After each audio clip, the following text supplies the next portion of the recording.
Welcome to a Monday, or the last Monday live of the year. So hopefully you guys had a good start to the week, ready for the big day on Wednesday. Your last preparations and everything else. Let me just get my comment. Let me just turn that down. Right, let me get my window up so I can see if anyone's here.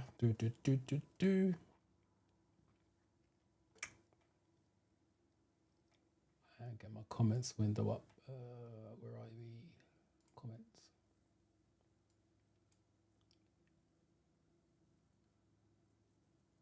Right, sorry, just getting ready. One of these days I will be ready before we start. Right, so as I said, welcome to another Monday, the last one for the year, where we're just doing something slightly different. Let me come out of this one, it's a lot easier. Jordanes, Merry Christmas to you and your family. How are you doing? I know you was prepping for another theory test, I believe, from memory. But hopefully you're well. Let's just change that, get my head back. It's gonna get my head back on screen. Right, so Naomi, welcome to you. Hopefully you're well. Right, so as I said, this last one for the year. I will be back in the new year, but I will be doing it on a Sunday at 10 a.m. JJD, great. Merry Christmas to you. Hopefully you're well. So yeah, I'll be doing it on Sunday at 10 a.m. So that'll be every Sunday from next year, January the 5th, 10 a.m. As I will now be doing let me just quickly explain why that's going to happen. I'm now taking my classroom sessions online every day, 5 days, Monday to Friday at 4:30 p.m. So obviously it clashes with the live. So I'm doing that. And I'm going to get I'm going to open it up to you guys. I'm just building the back end to that so you can join my pupils on the course. And it's known as the 5-day boot course, 5-day fairy test boot course, or boot camp. Dorian, hello and welcome. We are going to do some questions from that boot camp today. I want to test it out on you guys. You guys are going to be my guinea pig, so I can tweak anything that I need for the course when we go live on the 13th. Dolores, I'm fine. Hopefully you are well. Merry Christmas to you. Peter Jack Scott, Merry Christmas to you. Lola, welcome to jump in. Welcome and Merry Christmas to you. Are you passed your favorite? Well done to you. Congratulations. That's got to be a nice little Christmas gift there. Passed your theory test on Friday. Let me know, as usual, what are you going to do next? Are you looking to book driving lessons, or are you looking to take a driving test? Oh, Merry Christmas to you. Miss Bet. You're welcome. All newcomers are welcome. Third time lucky. I'm assuming you mean you're going to take it for the third time. Well, hopefully you learned something from the lives. Have you got one booked? If you have, just let me know roughly. Is it this side of the new year or the old year, or the other side, 2025? Let me know if you've got one booked and when you're taking it. Right. So, as usual, I'm going to do an overview of the theory test first. I never assume that you guys know how that works. It looks like there's a massive delay with YouTube at the moment because the comments ain't coming through quick and fast. But yeah, I'm going to do an overview first and foremost of the theory test, and then we'll do a mock test as we always do. But it's going to be my bootcamp questions. You passed your mock theory test. Congrats on doing that. So have you got the real test booked? Let me know. But Merry Christmas to you. So let me do the overview first. Multiple choice. So just in case you don't know, the theory test is made up of 50 questions. 14 The 50 questions is made up of 14 categories. So let me just change my camera angle just 1 second. It's made up of 14 categories. Let me just move this over here. So that's what I always say. If you've seen my videos, you know I'm a big advocate of studying all the categories. Expose yourself to all the questions possible, 700 and whatever it is in the app. Because when you go for the real test, the questions are going to be worded slightly different. There's going to be questions that you've never seen before. But if you expose yourself to the most amount of questions, you'll start to understand what they're asking when they word it slightly differently. So your 50 questions will be made up of the 14 categories. I will add, I keep saying this every single week, and I still get emails and messages from you guys saying when you went for your test and the questions are different. The questions in the apps are sampled questions. They're not the real questions. They are sampled questions. Nobody knows what the real question is or questions are. On the app, it's 700 and something questions. On the database they've got for the real test, you're looking at over 1,000 questions. So that's why I say expose yourself to the most amount of questions on the app, because when it's worded differently, it's still going to be the same outcome. In terms of time, you have 57 minutes to do 57 questions. 57. You got 57 minutes to do 50 questions. Sorry, let me just change my camera on this one. As I said before, if you studied really well, no one really takes the 57 minutes unless you've got a learning disability or you read very, very slow. But either way, it doesn't make a difference whether you do it in 20 minutes, 25 minutes, 50 minutes. Take the time that it takes you to pass the test. There's no shame or embarrassment if you were in there for the full 57 minutes on doing that. And obviously you need 43 to pass that side of things. When you finish your questions, you move on to your hazard perception. I will do a demonstration later on because I'm still getting emails from you guys to say that you guys are still struggling on the hazard perception. So I'll do another demonstration before we sign off for the year. It's 14 videos, 13 of them have single hazards. One of them's got a double, i.e. you need to 2 hazards, which you can score a maximum of 10, 2 5s, and you need a minimum of 3 per hazard. If your average is below 3 overall, then it's going to be a fail with that. And the answers you need 44 to pass that. And what you're looking for in terms of answers, you're looking for safety. If your answer doesn't lead to safety, it's or control. So it's going to be either safety or control outcome, which is normally your first aid questions. But if it doesn't lead to safety or control outcome, it's going to be wrong. So you're looking for the safest option. And that's the reason why I say expose yourself to the most amount of questions on the app, because regardless of how they word the question, it still comes out to safety. Safety is still going to be safety in any language. Doesn't mean it's going to change. So let me just catch up with you guys before we move on. Let me go to this one.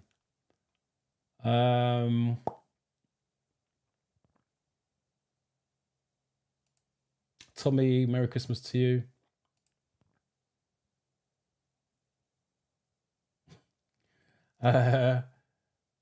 First of all, welcome, Earl, and I'm going to say congratulations for some reason. Merry Christmas to you, and I'm glad you found the channel. Hopefully it helps you out to pass your test first time. I am Enoch, doing very well, thank you. Hopefully you are. Merry Christmas to you.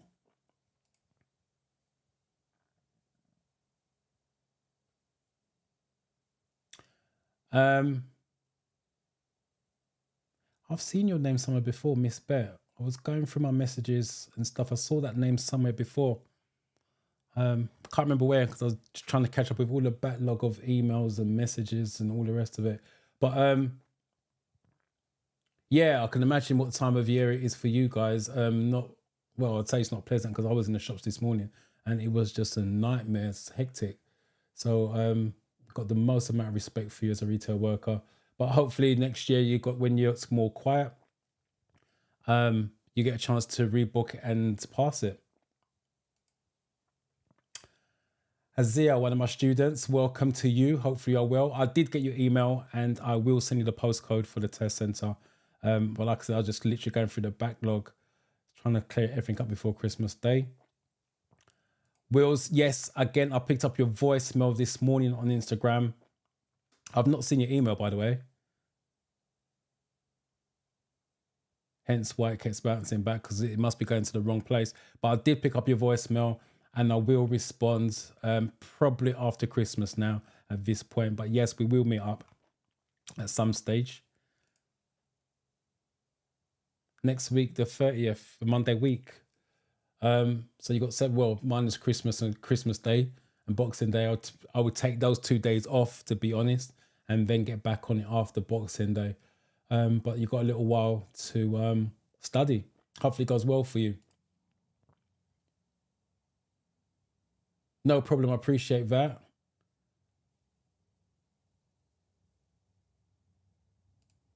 You left a voicemail on WhatsApp. I did pick it up literally about 2 o'clock when I was going through the messages. Garnet, another one of my students, welcome to you. Hopefully you're well. 2nd of January, wow. Yeah, you've got a little while to study. For me, it's not the best time to be taking one with Christmas and New Year's, but if you're off work or college or uni, whatever that is, whatever you do, at least you've got the time to just put the work and effort in.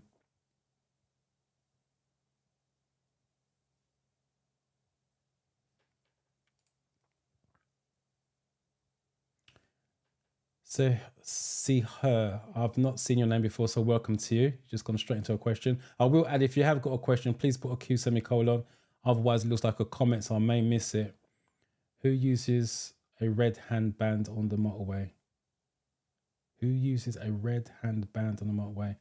Pass. Who has priority to pack on 2 red lines? To pack on. Wow. Let's try to break this down. Who uses a red... I don't know what you mean by a red handband on the motorway. That I can't answer, so I have no idea what you're talking about with that. Who has priority to pack on 2 red lines?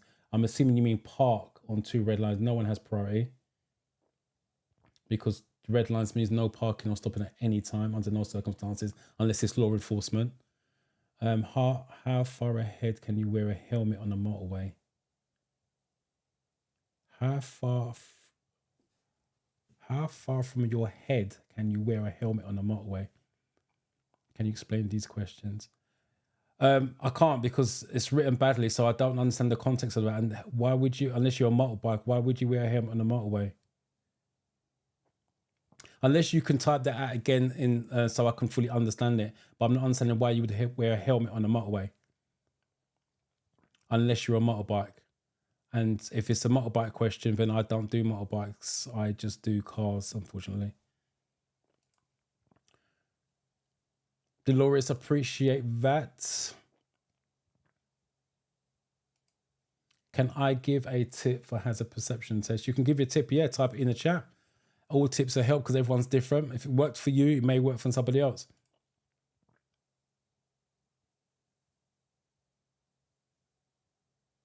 Lynn, congratulations for passing, and thank you for coming back and letting me know how you got on.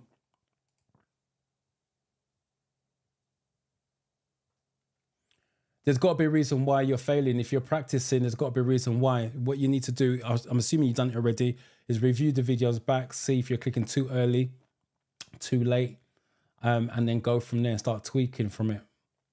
But I am going to do a demonstration later before we sign off. Right, before I get carried away with this, because you guys ain't here for me to just keep wishing everybody a Merry Christmas.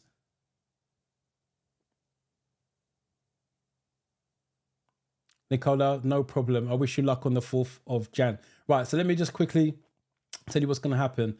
Natasha, good evening to you. Kimmy, that's going to be a Google job. I don't know instructors in Luton, so that's going to have to be a Google job.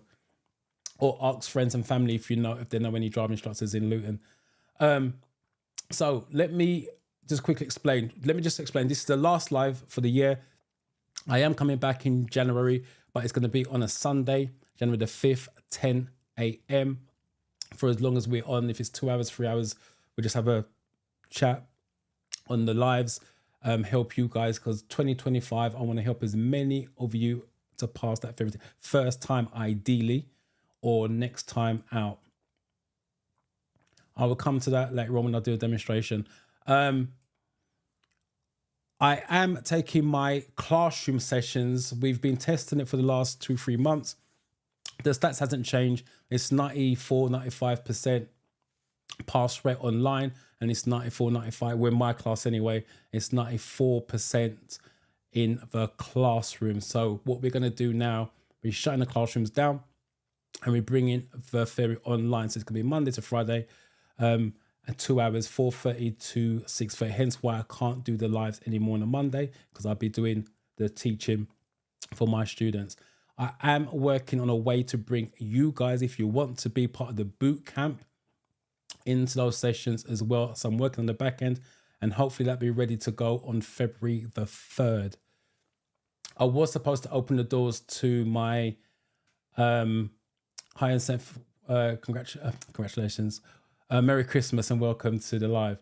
I was supposed to open the doors to my Theory Test Made Simple on January the 6th, I think it was. Those doors aren't going to be opening. It's just the way we're going to do things differently. So, as I said, in 2025, I want to help as many of you as I can.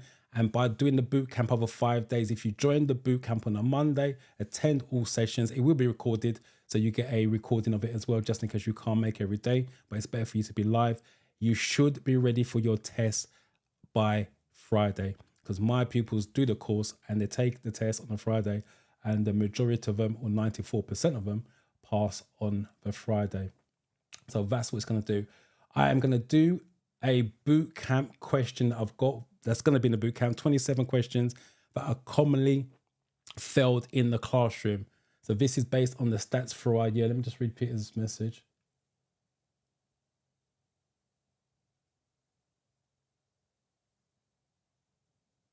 Yeah, that's another method. The only problem with that, every test center is different. So you may not be able to push the monitor as far back as possible. But yeah, we say that in our classroom, use your phone as a steering wheel. And as soon as you feel like you got to move the phone to go past anything, slow down, whatever it is, then click. That's another method as well, Peter. So I appreciate sharing that. So as I was saying, that's what's going to happen with the bootcamp. So I'm going to test these 27 questions out on you to see if I need to add, take out. It's not about being difficult. These over the year stats, these are the common questions the students in the classroom mess up on that I've got to keep explaining again and again and again. So that's what we're going to do today.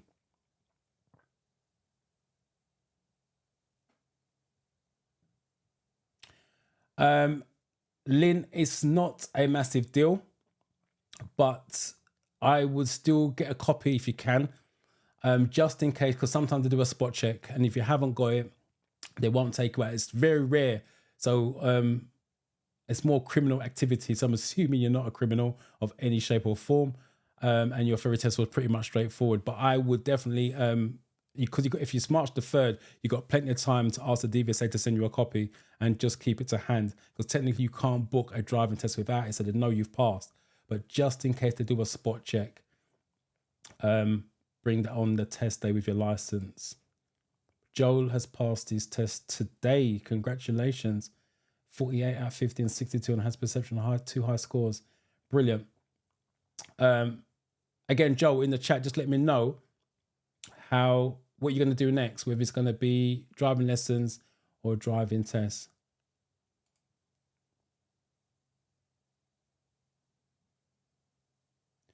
Yeah, once, hopefully I'll get everything sorted out for the back end. For my students, they're going to be booking through the course because their course will have driving attached. You won't have the driving attached, so you got to do it from a different source. That's what I'm building at the moment during Christmas. And I'm aiming for February the 3rd when it goes live. So it's going to be, you can sign up on your Monday. So if you're off for a week, for example, you can choose any Monday in the future from the 3rd onwards. It's every day, Monday to Friday at 4:30 p.m. for about 2 hours. If we need to be on for longer, then so be it, because my aim is for you guys to pass, not to just stick to the time limit. So that's how it works. If you can't make it, you will have a recording uploaded. Send an email link to you so you can see the recordings. But my advice is to be there because you can ask me questions live while I'm going through the training process. And it's not like this. It's on Zoom, but it's not like this. I'm literally teaching you stuff that covers all the categories, all the information that you need. You're going to get in that boot camp from Monday to Friday, and you should be good to go by Friday. And if you're not, then I've got to ask myself, am I doing my job properly?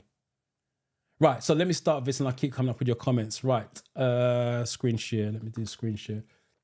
Right, so as I said, these over the year, let me just change my camera again.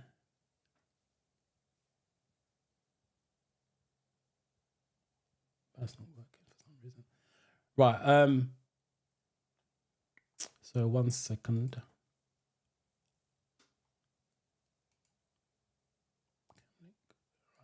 Move that up so my head's not cut off. Right, so as I said, over the last week or so, 10 days, we've been taking our stats. We do our stats for the year to see what each branch have done. And my pass rate in the classroom, even though I had 3 months off because of the hospital saga, was 96%. We've been doing the course online. The pass rate is 94%.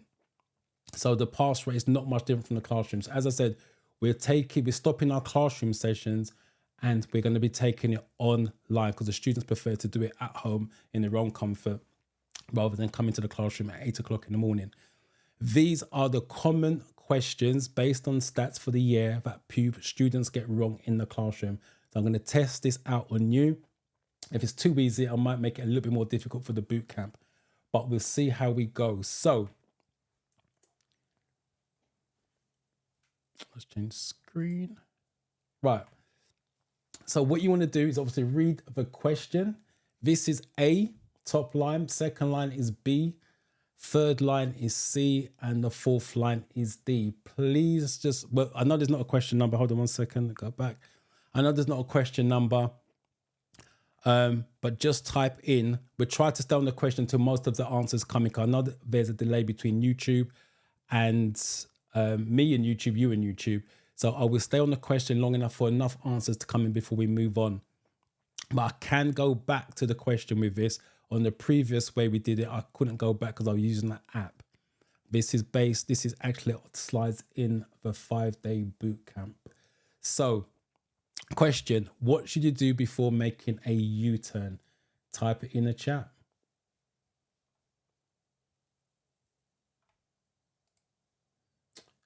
How much is your lessons?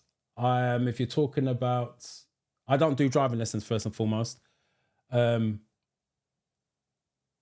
I do intensive courses. So I do intensive driving courses, and the student pays, i.e. pays for the theory and the driving as a package. So I don't do individual driving lessons, if that's what you're talking about. Are you going to get a job? Right, Joel, I would try, unless you're going to do it later in the year, but if you're looking for January or February to take your lessons, I would try to lock down an instructor as soon as possible, because what happens in the new year, instructors get really busy because it's like a gym membership. You know, when someone gets a gym, right, my resolution for the new year is to lose weight, go gym on a regular basis, whatever it is. That's the same as it is for driving lessons. My aim is to pass a driving test. And you get a lot of people diving in, taking driving lessons after driving lessons, and then slowly but surely that falls away. So if you can look in a driving instructor as soon as possible for next year, I would try and do that now and get your date booked in. But obviously, if you're looking at March, April, May, then you've got a little bit of time to wait. I'll still try and lock him in, to be fair, if you can. Because I've got students, my courses are booked up until March next year. But like I said, that's partly because I was off for 3 months. And those students didn't want to cancel their and get a refund. They wanted to rebook, and they've all rebooked for next year. So like I said, I'm at this point in time, I'm fully booked up until March. So that's how busy we get. Right, sorry guys, just trying to read your messages. Passed on Saturday. Congratulations and Merry Christmas to you. Passing. Where can we get the Zoom and password, please? What Zoom and password are we talking about? You guys have got to make things really, really clear what I'm, because I'm talking about lots of stuff and you guys just putting half a message in there. So please retype what Zoom messages and password we're talking about. Right, let me just see what the answer is on this.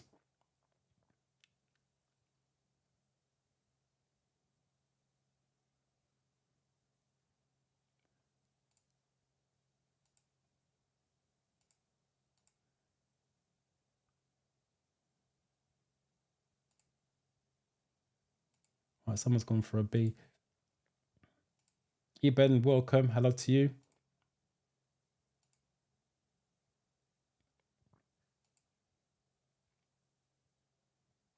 Right, most of you gone for C.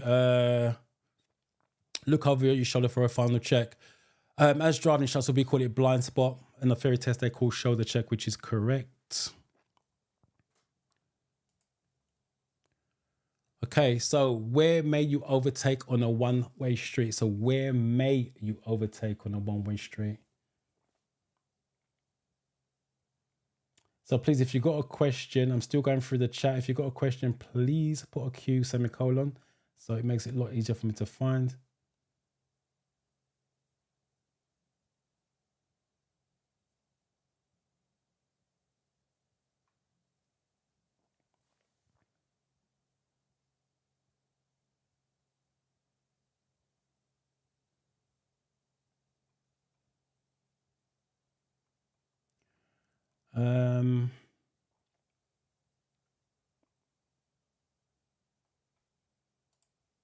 Return of the Mac.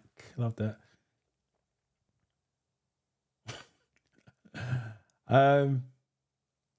Return of the Mac. Just chill. Have a just answer the question. See if your knowledge is still up to date. I appreciate you being here, though.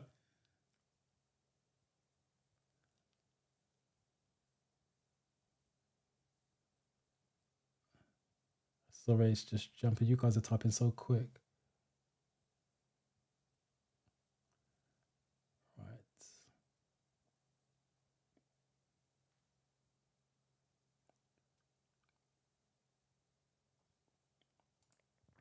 Right, tell you what, please put the question number. This is number 2. Please put question number because there's a massive delay. Some C's are coming through now while I'm doing the D's on this. So please, this is question 2. Please put the question number. That way I know we're on point together.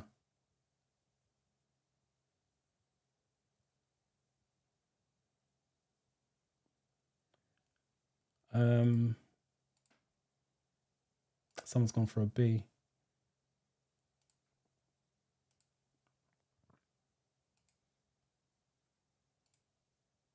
Right. D seems to be the common answer. Where may you overtake on the right, on either right or left? I will add with this question, with the motorway questions. I know they don't make it clear on the theory test, but on the motorway questions and the one-way street questions, they're talking about 3 lanes. So with a one-way, because you're all going in the same direction, you can pass left, middle, or right. It doesn't make a difference because it is safe to do so. You're looking for somewhere to park at night. When may you park on the right-hand side of the road? So this is number 3. So please put 3 and whatever number, so what letter you think it is. So this is number 3. Type in the question number and then the letter you think it is. ACG. I got a theory test on the 7th. Do you think I've got time to join 5-day boot camp? No. The boot camp, if I get everything done in time, it will go live for you guys on the 3rd of February is what I'm aiming for. That's if it goes, and I'm actually working over Christmas to do that, for that to happen. So if you've got one on the 7th of January, no, it's not going to be in time for you.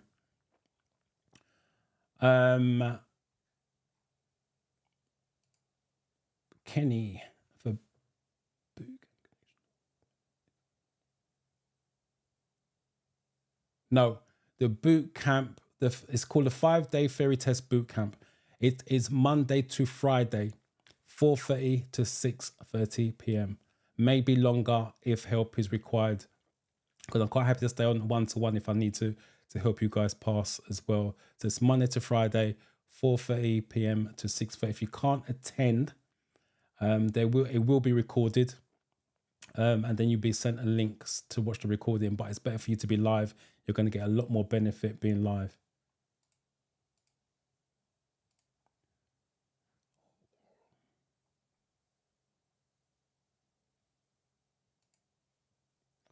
Ask the question. If I know it, I know it. If I don't, I don't. So ask the question.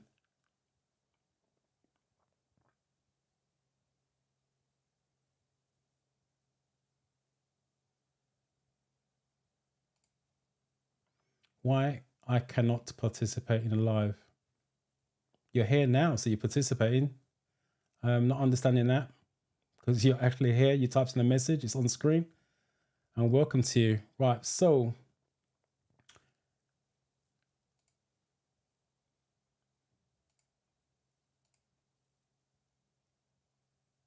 some twos are coming through now as well. That's why I asked you guys to put the question numbers in. So well done to those of you who's put the question number.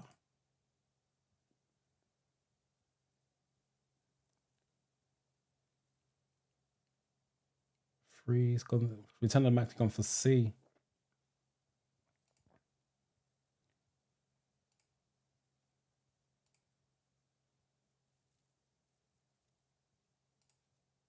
Right. What was the common answer? A. You're looking for somewhere to park at night when you park on the right. One-way street seems to be the obvious choice. Yep. One-way street is correct. Because all the traffic is going in the same direction, you can park on the right. But technically, ferry test wise, you should always park on the left with flowing traffic on a two-way road. You have broken down on the motorway. Which way should you walk to the emergency telephone? So you have broken down on the motorway. Which way should you walk?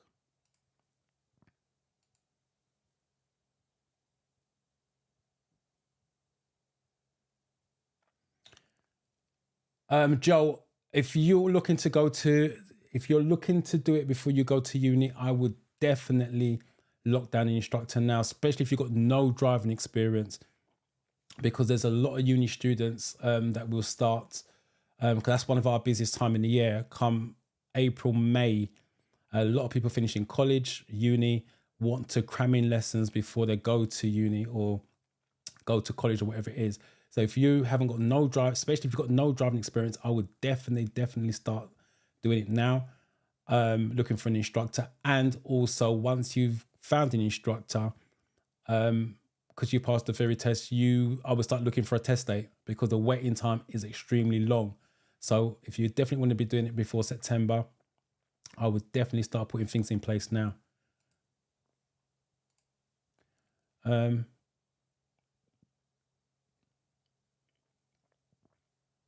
Lockman, well done. Congratulations on passing, by the way. And Merry Christmas to you. Let me know what you're going to do next. If you're going to do driving lessons or driving test. Return of the Mac. Once you pass, you can park on any side of the road. No one's going to take your license away from you for that. But for the very side of it, yeah, you should always park up on the left, unless it's a one-way street. Right, what are we on 4? I think it was, wasn't it?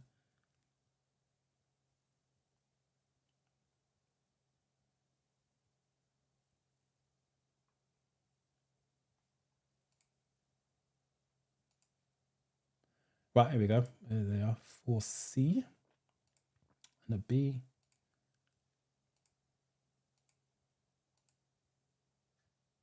Still got some 2s coming through here as well. 3's coming through.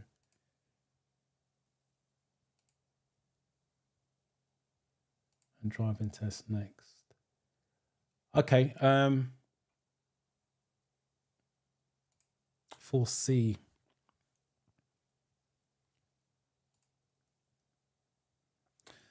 In the direction shown on the marker post, there's marker post between the emergency phones. So you should always walk in the direction of the marker post and take the number down on the marker post, which is your location number as well.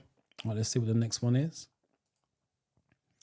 What should you do when you park at night on a road that has 40 miles an hour speed limit? So what should you do?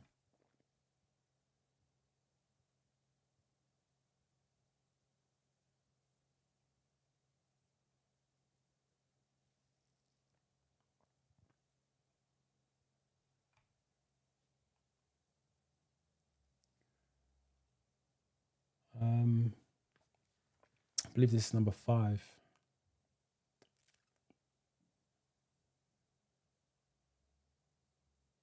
So remember, if you've got a question, please type Q semicolon so it makes it easier for me to find it.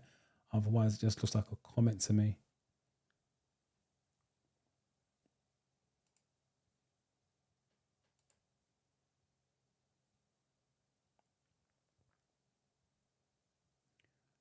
There's a massive delay here, bro.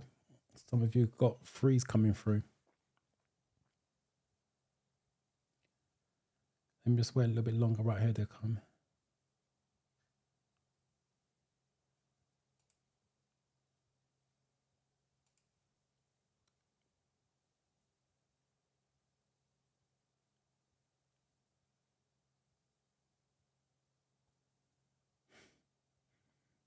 Gift T, you type 56.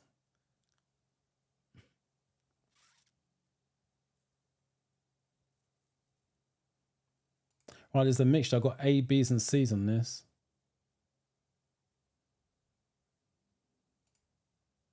David, congratulations on passing. Right, you've changed that to 5C. Right, I've got A, B's, and C's. A, B's, and C's.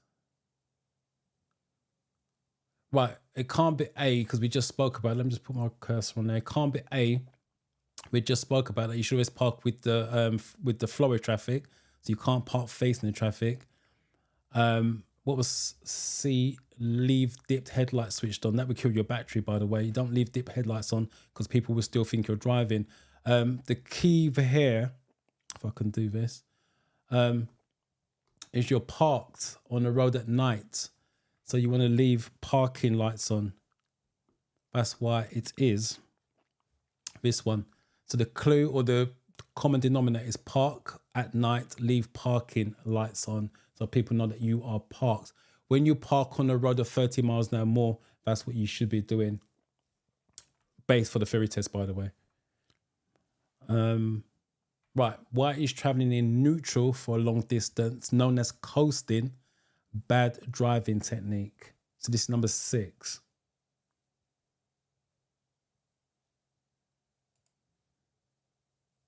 Lookman sending out some love to David. Love that.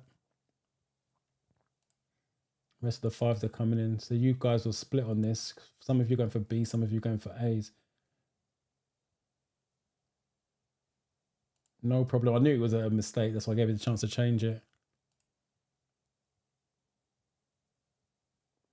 Congratulations on passing. Thank you for coming to the live and let me know how you got on.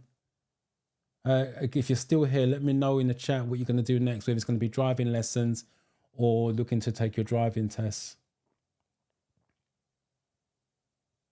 Some of the 5s are still coming through. Here's the first 6.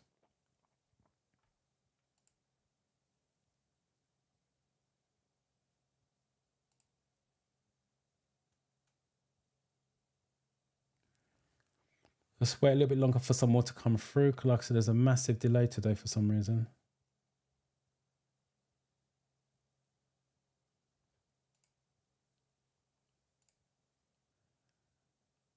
How long last is going to be in the new year? About 2 hours, give or take. For it's shorter. It's short. If I need to go longer, for me, it's not really about the time. It's just whether I can answer all the questions and give you guys the full information you need. But yeah, I'm budgeting for 2 hours, 10 to 12. But if I have to be on longer, so be it. I actually enjoy it, so it's not a massive deal for me. Are you looking to take your driving test?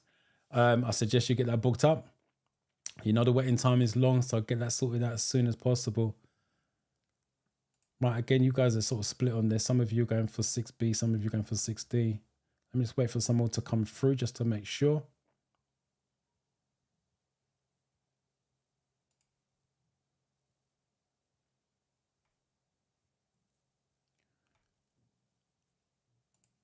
Right, the majority of you are going for 6B though, but you still, some of you are getting it wrong, I'm assuming. Traveling neutral coasting, bad. Why?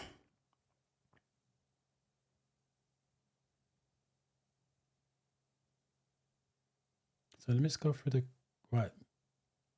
Some of you I would say 2/3 of you are D's,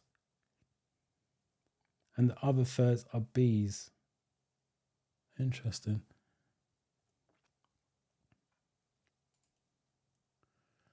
There's no engine braking. You can't stall. Some of you went for B. You can't stall with the clutch down. Coasting's when the clutch is down, or no gear is selected. You cannot stall with the clutch down. You can only stall when the clutch is up or coming up.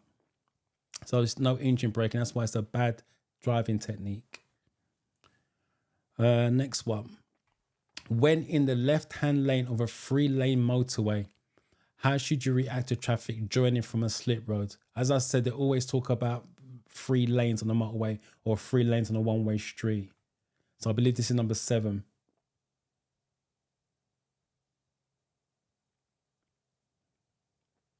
If you guys got any questions, type in the chat so I can answer, especially if you guys got a test coming up soon or early in the new year. While I'm here, let me answer it and put your mind at ease.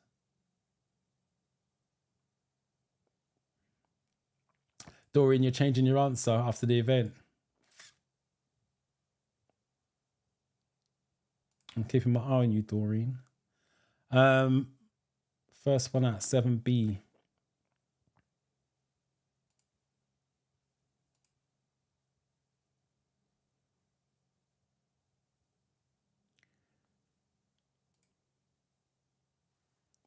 Got the internet connection. I wonder if it's my connection.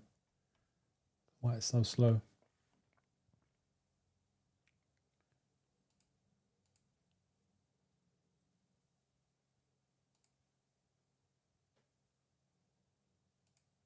Right, must have gone for B. Adjust your speed or change lanes if you can do so safely. The key word there has got safely in it. If it's got safety, safely, safe in the answer, you have to log it as a possibility. It doesn't always work, but log it as a possibility. Merry Christmas to you as well. Right, you're on a motorway. When are you allowed to overtake on the left?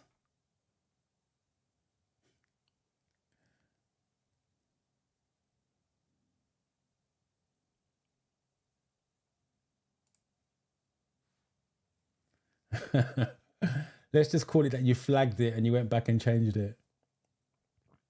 I'm not 100% about reaffirming it, but I'll give you the benefit of the doubt. I'll just say that you flagged it and then you went back and reread it and then changed your answer.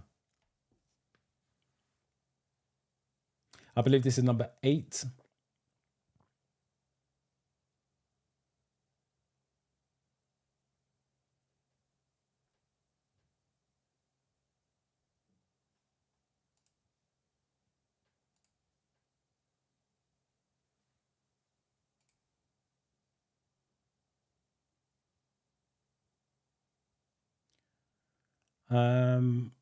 Again, the popular answer. Oh, I just about to say the popular answer is D, but someone's gone for an A.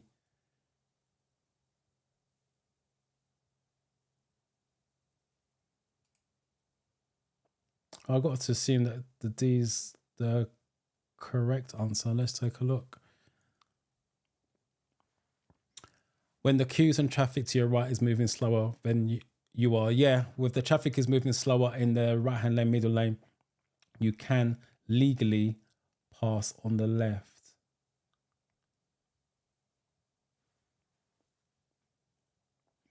Which vehicles are least likely to be affected by side winds?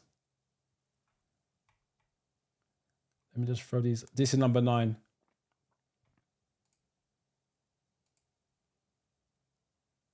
So your 8s are just coming from. I'm just going to put the 8s up because they're coming through really, really late.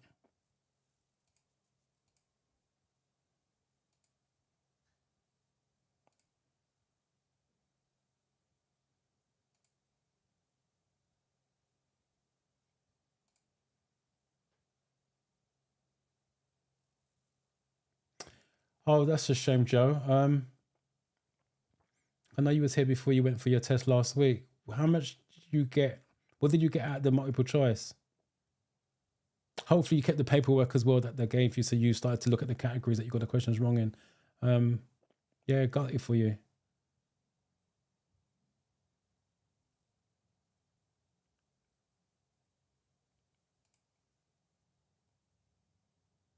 Chijan, congratulations on passing first and foremost. Thank you for coming back to the live. I'm glad the videos was helpful for you as well.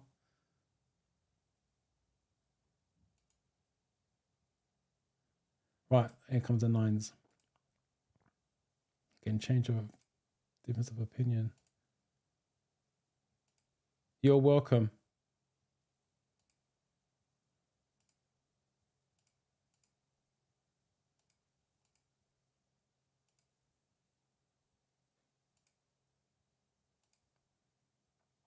Right, some of you have gone for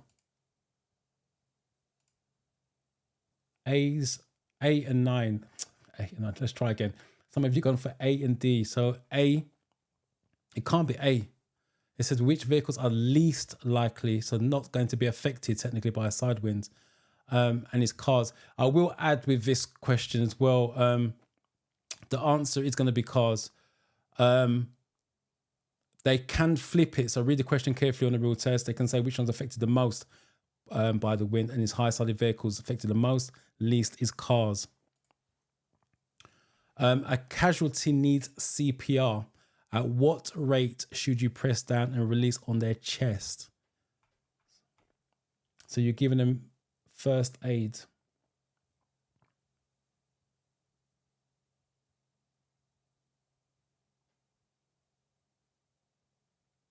And let me just put the rest of the nines up because they're going coming through slowly.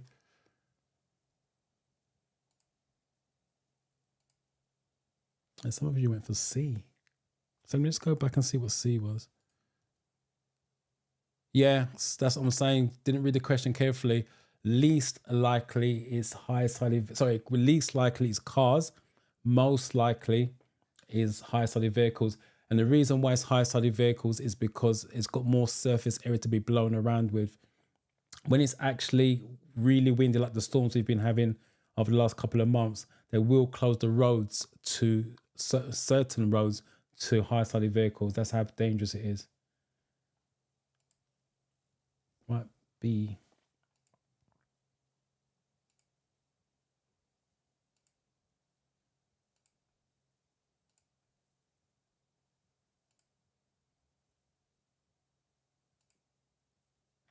Got A, B's, and C's as answers here. So you guys are all split. A, B's, and C's. It's never going to be 10 times. That's your heart beats a lot more than 10 times per minute. Let me just start this. And well, let me give you the answer first rather than just going through this. 120 beats. Your heart beats 120 times roughly per minute. Depends how fit you are. So you're pushing down twice every second. And 10 times is not enough. And 60 times is obviously half the time. So you're pushing down 120 times per minute. What's the nearest you may park to a junction?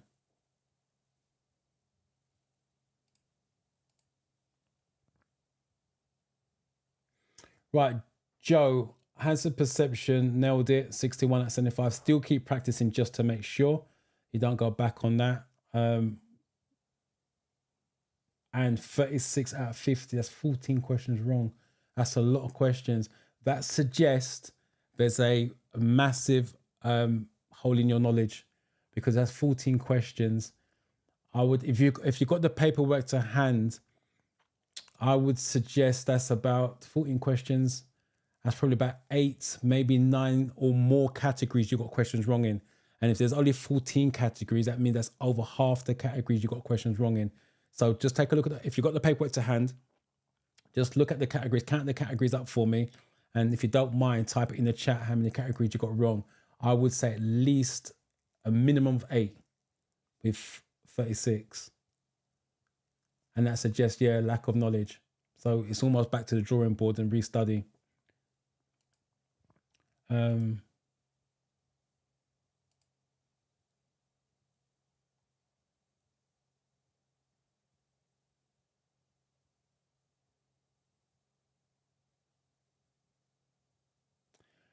So I'm just trying to where this up.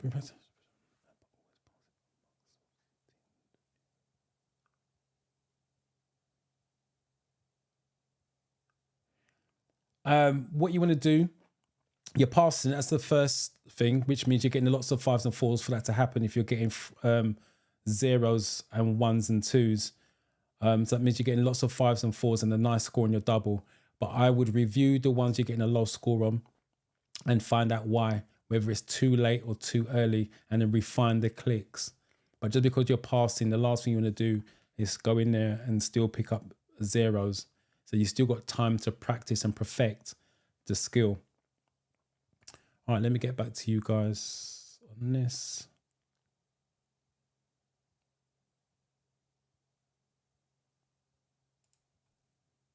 Right, 11.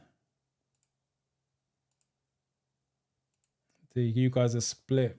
Again, interesting.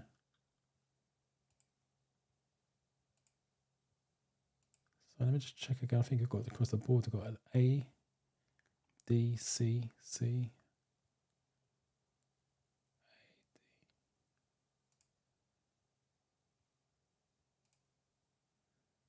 Right, you guys are split. I'm not sure. You got 11Q. I'm not sure what answer that's supposed to be. Okay, let's take a look. Let's reveal the answer first. What's the nearest you may park to a junction? 10 meters. You should not park within 10 meters of a junction. I will add, as much as I don't like memorizing stuff, the 3 meters that you need to know, there's only 3 on the test itself. 10 meters is where you shouldn't park. You now know that as an answer. 45 meters is where you place a triangle from a broken down car, but never on the motorway. And 100 meters is when you turn your lights on for poor visibility. That's the only meters they give you on the real test. So it's 10 meters, shouldn't park. 45 meters for a triangle. 100 meters, poor visibility when you turn your lights on. Right, so let's do the next one, which I believe is 12. I just gave you the answer to this one. Let's go back. How far your vehicle should you place a winning triangle if you break down? I just gave you the answer. So no one should be getting this wrong.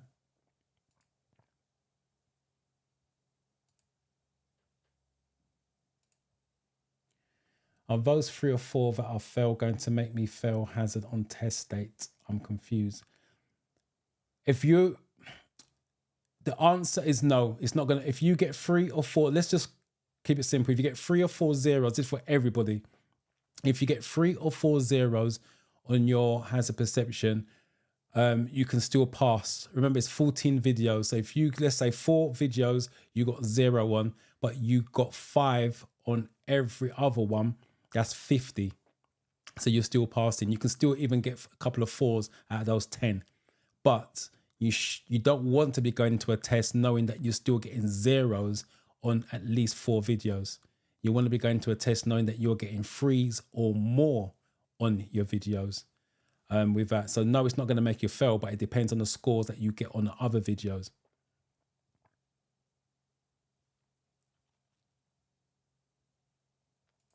The videos, because you've got another question here, the videos aren't individual, it's collective. So after you finish the 14th video, is your collective score is what you're looking at. And again, as I mentioned earlier at the beginning of the live, you're looking at average of 3 or more. That's why if you're getting 4 zeros, your average is going to be way, way down. You have to be banging on lots of 5s. And that's a lot of pressure. But I will add as well, the real test is all CGIs. So it's going to be a lot clearer, and obviously you're doing it on a bigger screen as opposed to your phone or tablet. Real authentic, happy Christmas to you, or Merry Christmas to you. First of all, you're here. That's the most important thing. And I am fine. Hopefully you are well because you're here.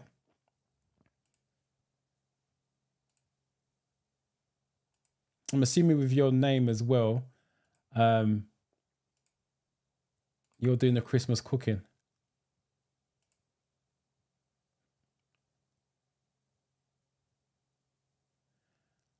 You're like me, I can't judge distance. But in terms of 10 meters or 45 meters, you walk it 10 steps, 45 steps.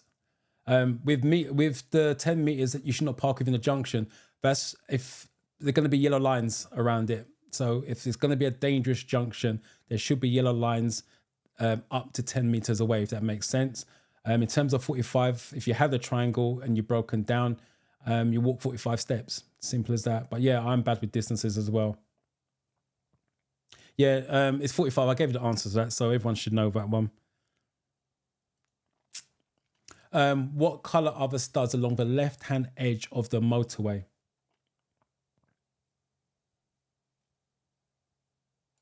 Know what you meant, Earl?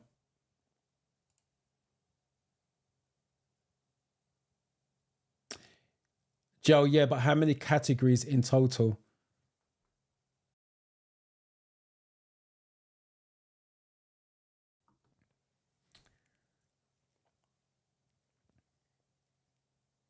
Because even if you've got 4 in road and traffic signs, 2 in, you didn't finish what you was going to say, but 2, that's 6 questions. That's still 8 short.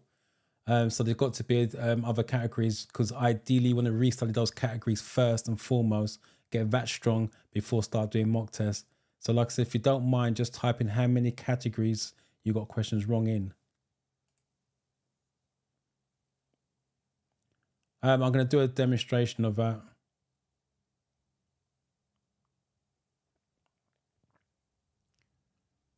Right, here comes the first lot.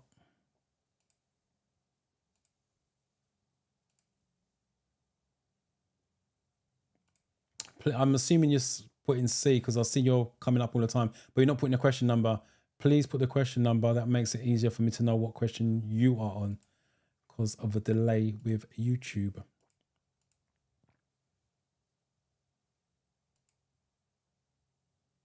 Someone's gone for an A.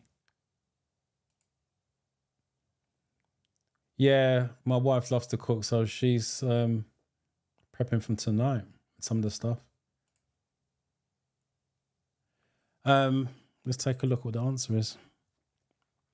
Red's on the left, red's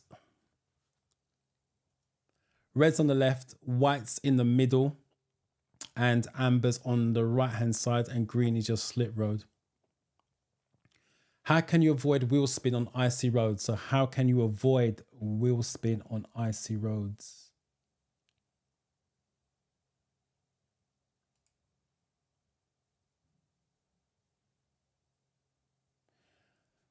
Sylvia, I'm really bad with lights. I tried looking for your videos on lights and couldn't find it. It's in a playlist, question of the week. If you go to the channel, it's in a playlist, question of the week, and you'll find it in there.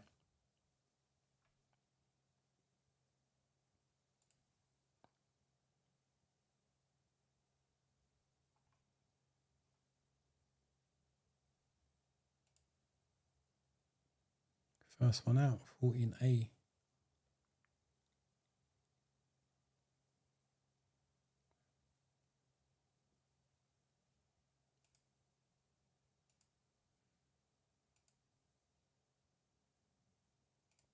Thank you for putting the number. Appreciate that.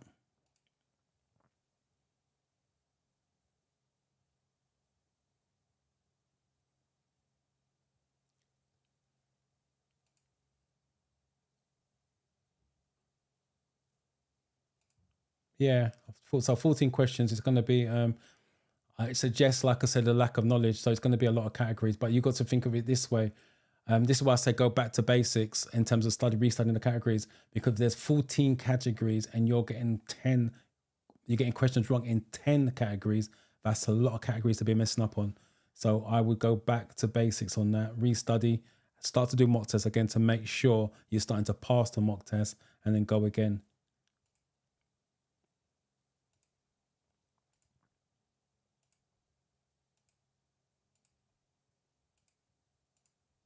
Right, some of you have gone for A's and a few of you have gone for D's. Right, let's reveal the answer first.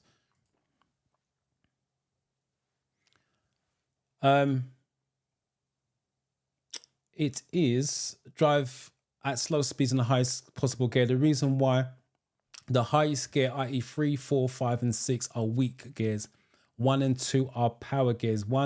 First and second gear, or first gear is what you normally move off on. You don't want power on ice and snow because you do wheel spins. You imagine if there was ice and snow outside your house and you try to run for a bus straight away rather than taking baby steps, you're going to slip and slide. It's no different in a car. So you want the weakest gear possible. The chances are it's probably going to be third gear to move off on ice and snow without wheel spinning.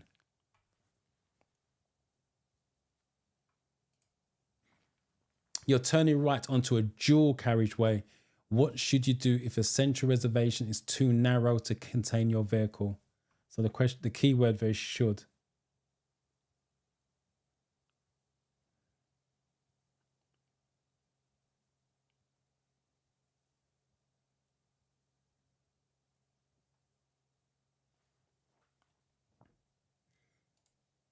Yummy, I'm assuming you mean 14A. So moving forward on question 15, please type the question number and the letter of choice.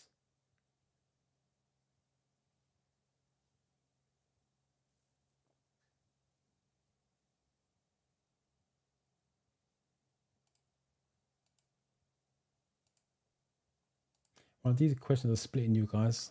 It's really interesting. Considering the theory test when we do it the previous weeks, you guys mainly agree. But there's lots of difference of opinion. A, B, B. Someone's gone for a D. As I did say at the beginning of this is the 27 most common questions failed in the classroom. Hence why it's put in the boot camp.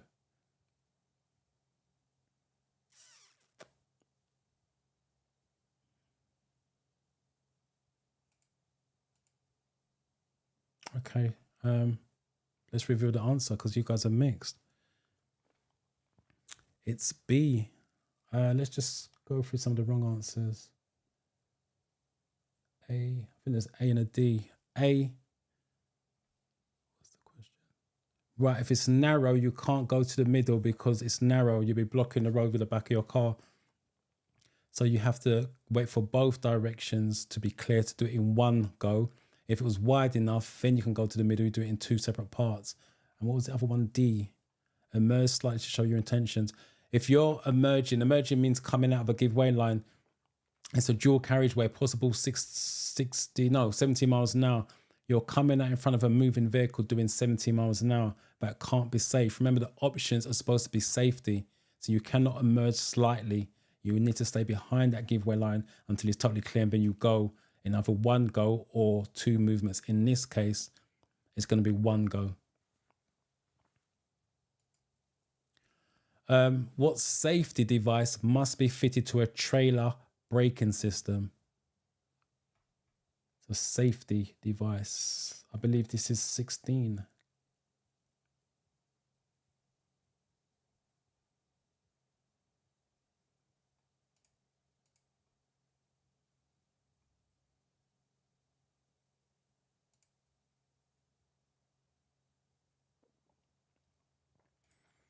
Yummy, thank you for that. Putting the number first. Appreciate that.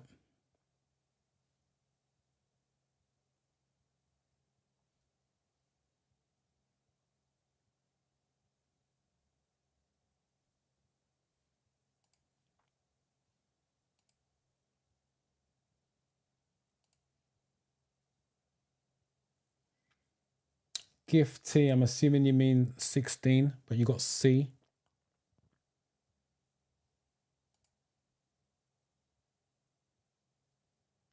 Okay, Albertina, please put the question number first. Again, looks like most of you. All right, someone's got a B, D. Right, the majority of you seem to be agreeing on this one. Frederick, good evening to you. Merry Christmas to you. Right, most of you have gone for D, which is a breakaway cable. Let's take a look. Yeah, breakaway cable. Stabilizer, let me just go through this quickly. Stabilizer keeps the caravan stable behind the car. These are all questions for the theory test, by the way. Jockey wheel, where would you find it? At the front of a caravan. and corner steadies don't exist. So breakaway cable is an extra added safety feature. When should you use kickdown in an automatic car?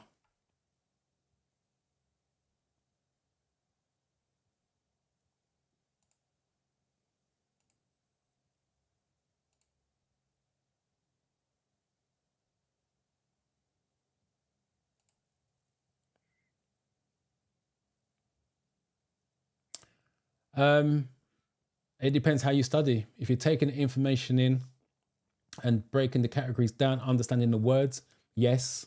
If you're just going to go and memorize the answers, no.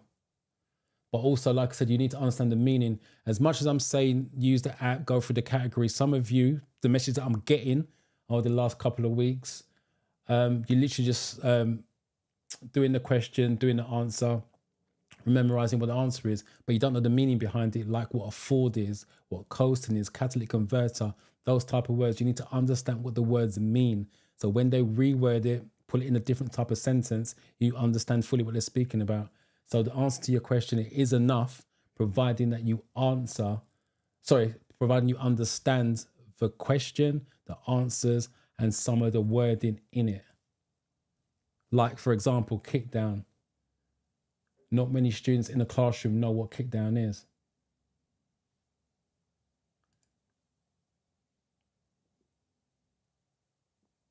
Sorry, Nathaniel. First of all, thank you for coming back. Let me know. And congratulations on passing, and Merry Christmas to you.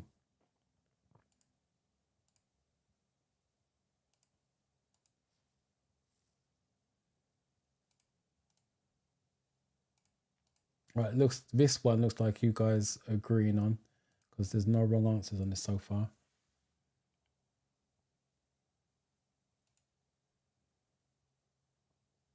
Speak too soon. There's a D and there's an A. Right, let's take a D and A. Let's reveal the question answer first. D and A.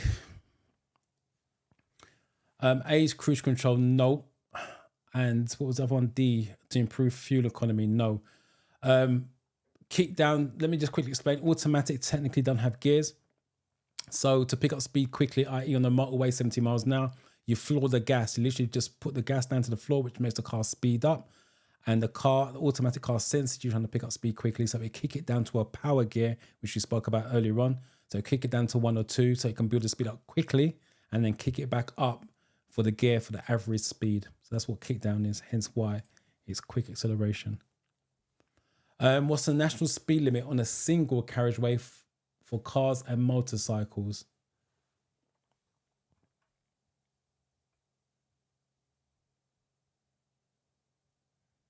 And I believe this is 18. Remember, if you guys got any questions, especially if you've got a test coming up soon or early in the new year, ask the questions while you got the chance on the live. Because remember, I'm not back until January the 5th, I think. January the 5th. And it's on the Sunday. For those of you just joined late, I'm back on Sundays from 10 till whenever.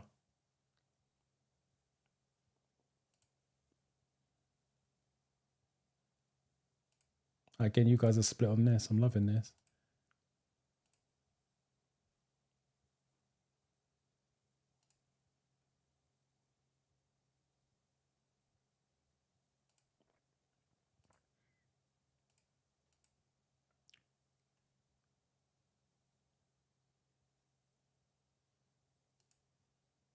Okay, you guys are split. Let's take a look. 60 miles an hour. Let's just go through some of the wrong ones. Got a D and an A. Right. D's and A's. Right. A is 30 miles an hour. First of all, it says what's the national speed limit. So for a built up area on a single carriageway, it'd be 30 miles an hour. But the key word there is national speed limit. So that'd be 60 miles an hour for cars and motorcycles. And someone went for D. That would be a dual carriageway or motorway, be 70 miles an hour, but it's single carriageways. hence why it's 60. You're following a slow-moving vehicle. What should you do if there's a junction ahead on the right?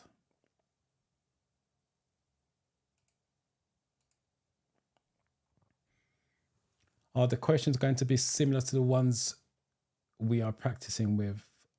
On the real tests, they're going to be worded slightly differently.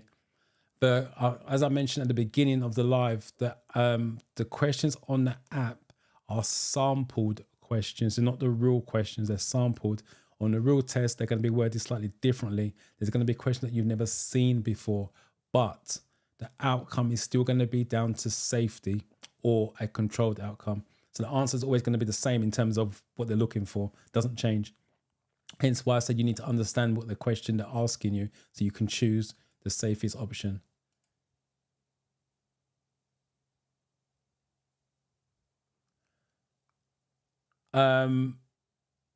Just clarify what you mean by that. Can you ask some questions by, I'm assuming by participation. Just clarify what you mean by that, and then I can answer that.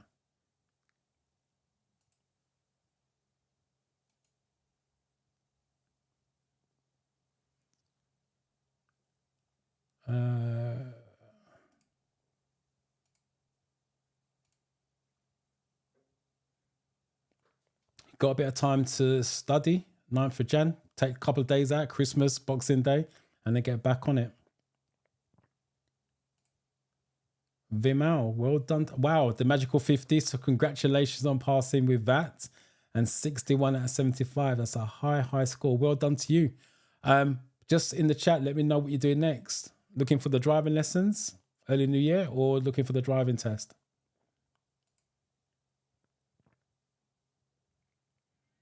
What are the main areas to take note of in the driving test? Safety and control. That's what the driving test is about. That's where your theory comes in. As I keep saying to you guys, I know some of you looking at this just to pass it so you can book a driving test, pass the driving test. You're going to use this knowledge in your driving test. That's why I'm a big advocate of understanding it, because it needs to stay with you. So the only notes I would take, because the only thing that examiner looks for on the driving test is safety and control. Deliver safe drive, controlled drive, you're passing all day long. And that's what I instill in my pupils. Forget everything else. Just drive safely, drive controlled, you're passing. End of. That's the only 2 notes I will give you. There's a lot more to it than that, obviously. But regardless of what you do, zebra crossing, traffic lights, your maneuvers, still has to come out to the outcome of safety and control.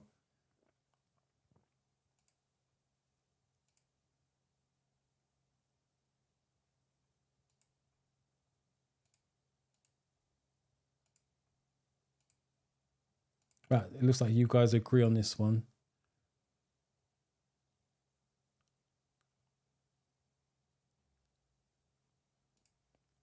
Trench Kid, congratulations on passing, and thank you for coming to the live and letting me know. Right, I always speak too soon. You guys change it up. Right, some of you now gone for D's.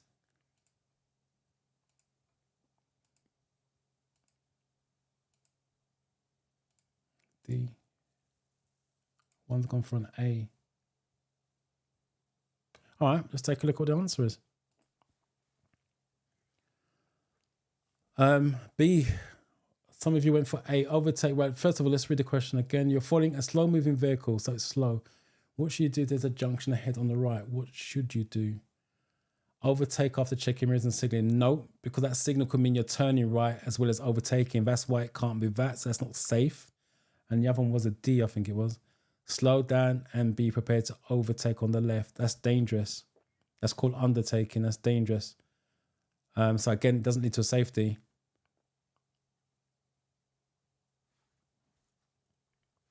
So only consider overtaking when you pass the junction. That way, when you pass the junction, everybody knows you're overtaking. But if you do it before the junction, they don't know if you're overtaking as well as turning right or just overtaking. That's the reason why the answer is what it is. How should you signal if you're going straight ahead at a roundabout? So how should you signal if you're going straight ahead at a roundabout? Your Dennis are still not fully understanding what you mean by that.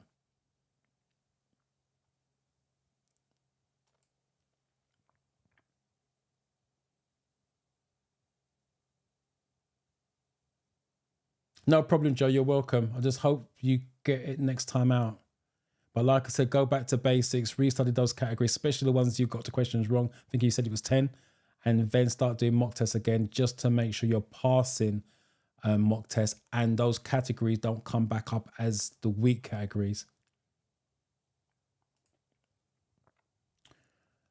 You have 57 minutes for the questions and the videos are 45 seconds to a minute long. So probably about 15 minutes for the videos. You can't speed the videos up. So you're going to be there for 15 minutes with the videos. But the question, like I said, you've got a total time with the questions, 57 minutes. Right, private. Okay, that's going to be email. Send the questions in the email. That's the only way you're going to get to private.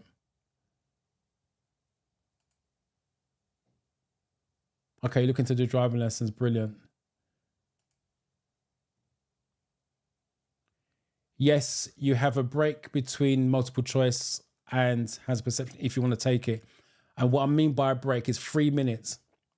So it's not get up, walk around, stretch your legs, anything like that. It's just literally sit at your desk for the 3 minutes. I would suggest you take the 3 minutes so you switch off from a multiple choice and switch on for visual hazard perception. But yeah, you get a maximum of 3 minutes.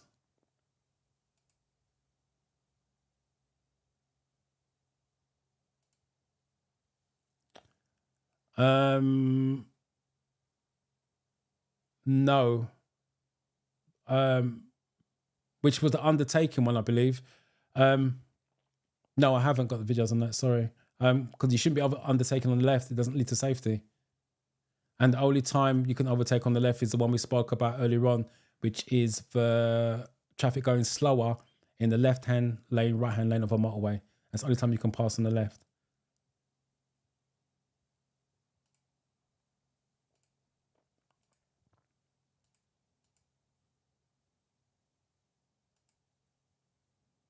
Right.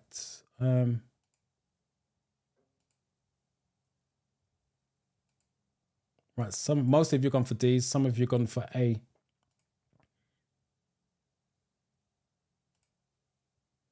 There you go. Like I said, you will get some of them, but the majority of them, answer the majority of them,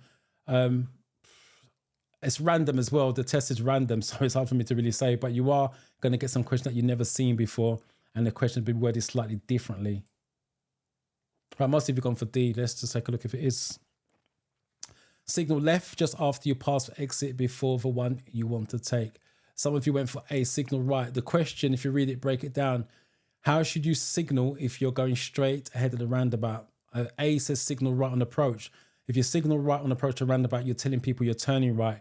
There is no signal for straight on a car, so you don't signal. Hence why you signal left just after you pass exit before the one you take.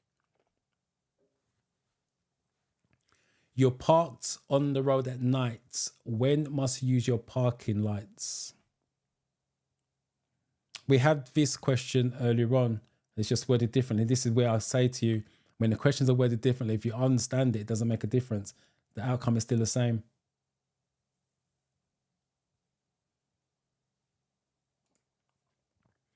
Yes, it's info at the channel name drivingtheoryuk.com. So that's info at drivingtheoryuk.com.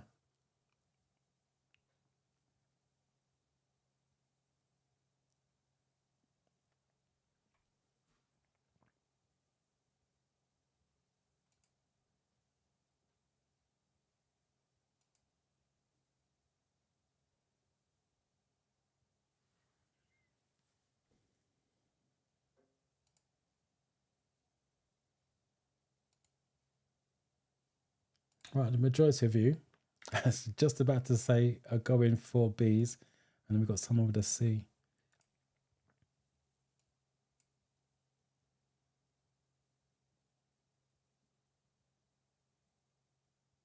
I'm missing something. Okay. 21.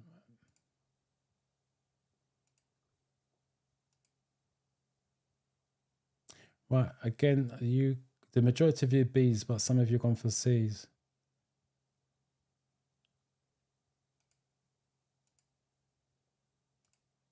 All right, let's take a look what the answer is.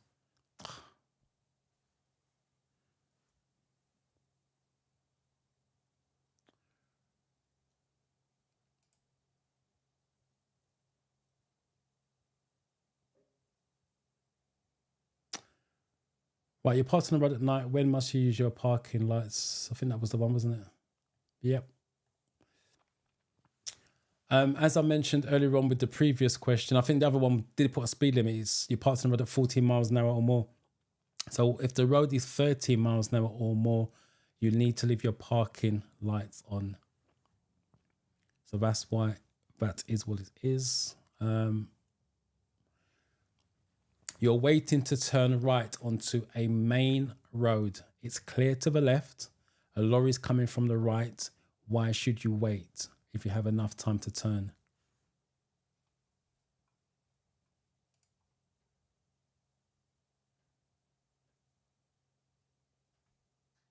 Let me just put the others up until I wait for 22. Okay, remember, if you guys got any questions, type it in the chat. Especially if you've got a test coming up real soon.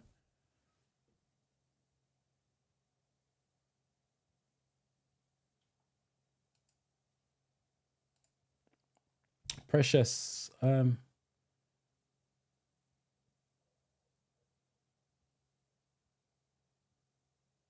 Thank you. Congratulations on passing. Booked on Monday, passed on Friday. It's brilliant. If you're still here, Precious, let me know what you're doing next, whether it's going to be your lessons or driving test.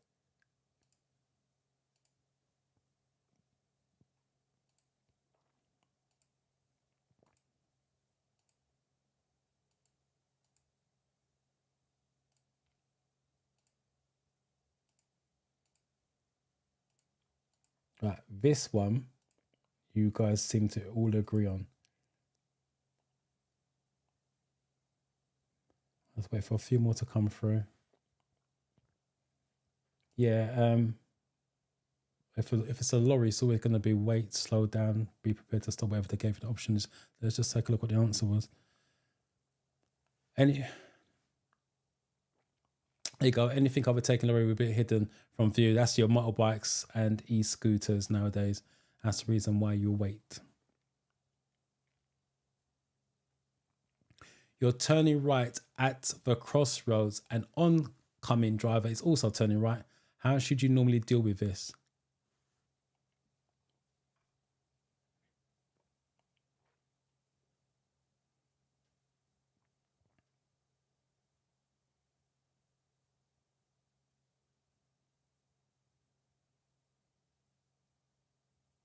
Let me put these up.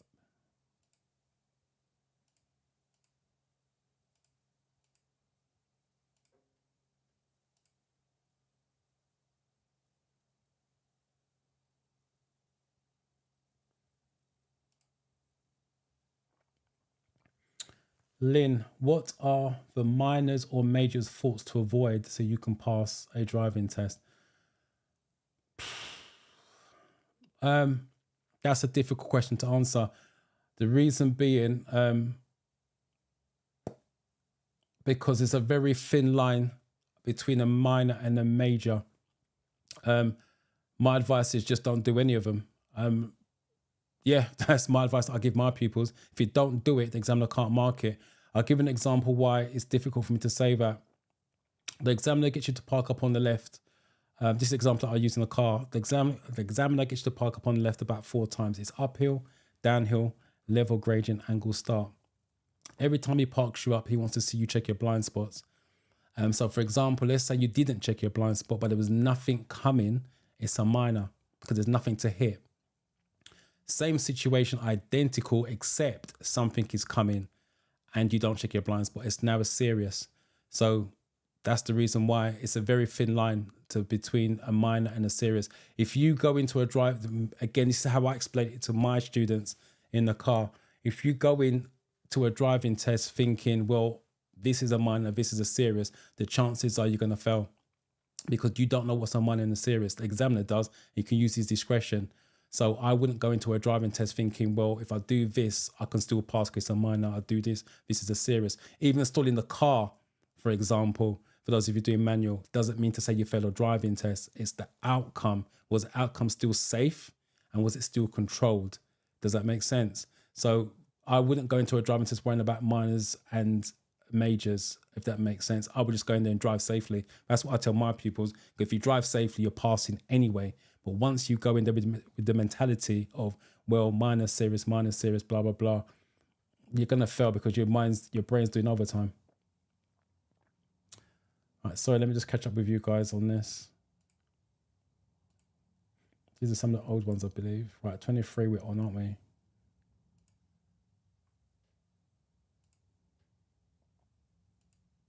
Right, so the majority of you, again, seem to be agreeing on this.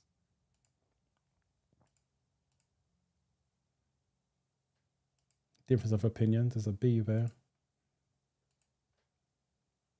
There's an A there. So we've got A, B's, and D's. All right, let's see what the answer is first.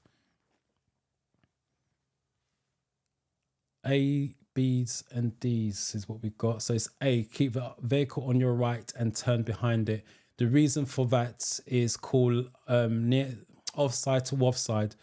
So you can see clearly behind the car. If you do it any other way, it's near side to near side. You can't see. I believe I put an image on this, so it's because it's visual. There you go. So this is what you should be doing here. This one, offside to offside, so you can see the road clearly. If you do near side to near side, the yellow car's coming. Yeah, the yellow car's coming here. This is what we call near side, and that's their near side. You can't see anything behind the car. So if a bike was coming down, you're going to have a problem. So that's why it is what it is on that one. But again, when you start taking driving lessons, you should get the opportunity to do both methods, because you never know what's going to happen on your driving test. You're on a country road that has no pavement. What should you anticipate finding on your side of the road?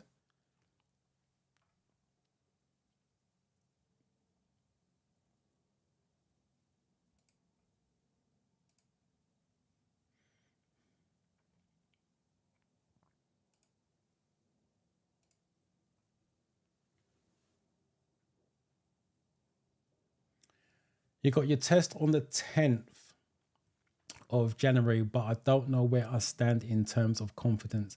That's a personal thing that I can't help you with. I obviously don't know how confident you are because I don't know you. The questions you want to ask yourself to find out whether or not you're ready for test is, are you passing mock test? If you're passing mock test on a consistent level, so let's say you take 10 mock tests, but you're passing 7 or 8 of them, you're good to go. If you're taking 10 and it's 50-50, then you probably want a bit more studying. Will you ever be confident taking a theory test? Probably not. Half the students in my class, probably 2/3 probably, are not confident. Especially when they're coming on the Monday. By Friday, they're a little bit more confident, but they're not always confident, but they're passing. By Thursday, Friday, they're passing on a regular basis. So that alone gives them the confidence. So that's the question I would ask myself. Or if you was my pupil, that's what I'd ask you. Are you passing on a regular basis? If the answer is yes, you're good to go. It doesn't mean you're going to pass the real one, but you're good to go. At some point, you've got to take it. But if you've passed one, fail one, passed one, fail one, then no, push it back. Nothing wrong with that. Just keep an eye on the cancellation date. I believe it's 3 working days before, but it's 3 working days. The weekend's not included. I believe the 10th of January is a Sunday, I believe, if I'm not mistaken. Maybe your center's open on Sunday, I'm not sure. But yeah, keep it on a cancellation date. But that's what I would be doing.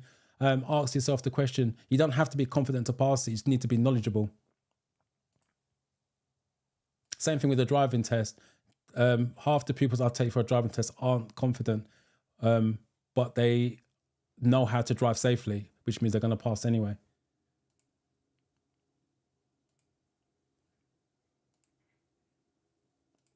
I will add, you're going to be nervous as well, theory test and driving test. Nervous is a good thing. Just don't let it take over. as in freaking out. So I'm just checking this. C's, right? C's, we with C's. All right, there's an A, D.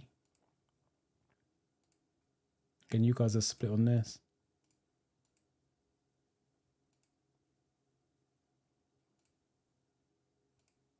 I might have to do some more of these tests because you guys are split. When we do the app ones, you guys seem to always know the answers.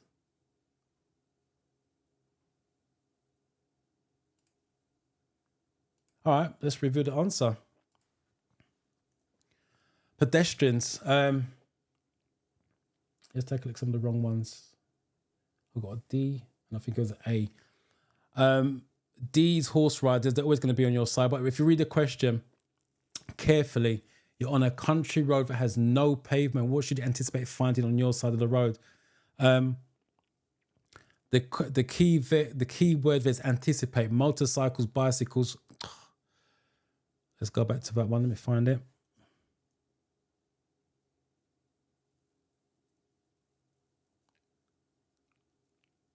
Hold on 1 second.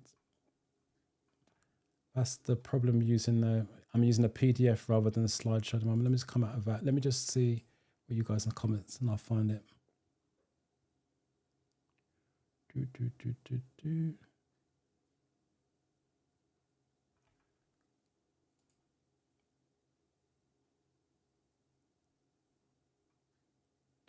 is the mock test on day 5. Yeah, it's mock test on day 5. We're doing day 4.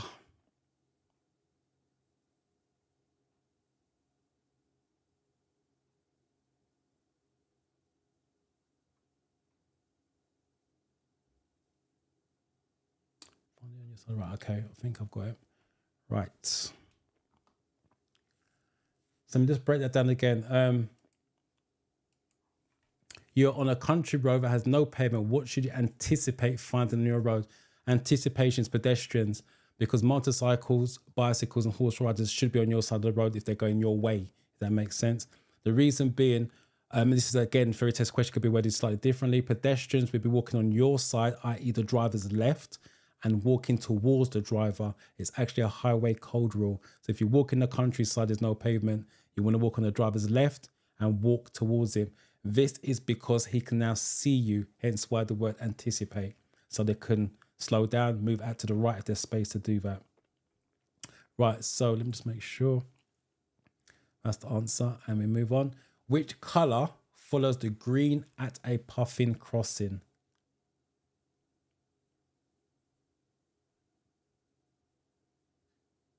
So let me just put some of these ones up coming through now.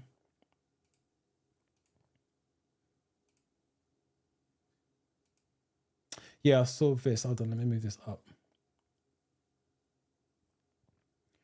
Right, you're saying I've taken 6 mock tests today and passed 4. That's not, it's consistent, don't get me wrong. The problem that I would have with that is because you're taking 6 mock tests today, so the brain's fresh, it's taking information in, and the apps aren't designed to give you 50 different questions. So technically, subconsciously, you're memorizing answers, not deliberate, but the questions come up before, you've seen it, you know what the answer is. When I say, are you taking 10 mock tests, I'm talking about probably 10 over a course of 10 days minimum. So there's a day in between, 24 hours. So your brain can have a chance to forget. But if you're doing 6 mock tests on the day, I don't see the benefit of doing that, by the way, but everyone's different. But if you're taking 6 mock tests and passing 4, it doesn't mean to say you're taking information in. It just means the brain's remembering from the previous test if that question came up. That's all that means. But I will spread your mock test out. But like I said, for me, I don't see the point in taking 6 mock tests in one day. There's no benefit in that. That's just brain overload. But as I said, you have to do you. Because if I did 6 tests in a day, my brain couldn't cope with that.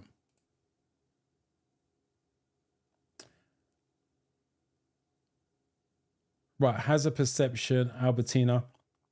Fine, but again, keep practicing so you don't go backwards. And 40 out of 50, that's 10 questions wrong. Again, you're looking at about 6 to 7 categories that you've got questions wrong in. So you need to restudy those categories and go again.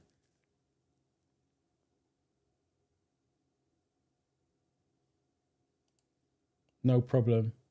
Right, so the 25s are coming through now.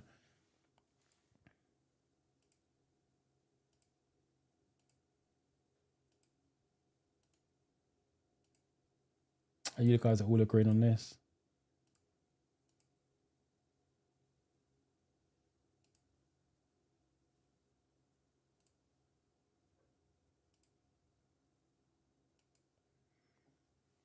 All agreed. So let's take a look. Oh, sorry. Steady amber.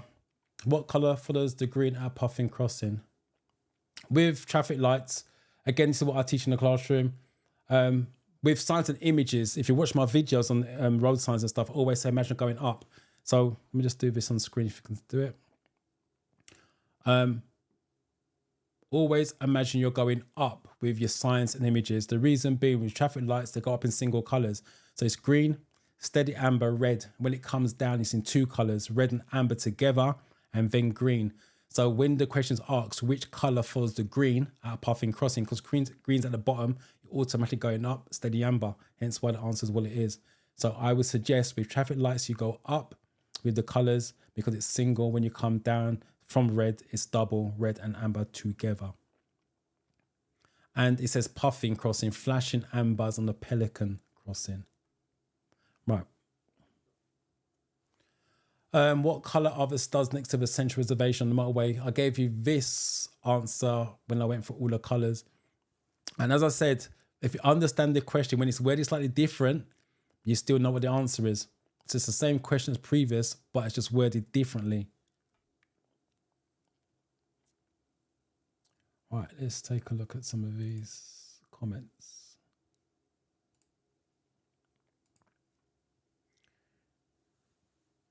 Juby, well done to you in passing. Right, let's take a look. 47 out of 50, well done to high score. And 56 out of 75. Again, another decent score and has perception. So well done. And it's today as well. So thank you for coming to the live and letting me know how you got on. I fully appreciate that. So that's a good Christmas for you. Let me know in the chat what you're going to do next. What's your next step? Lessons or driving test?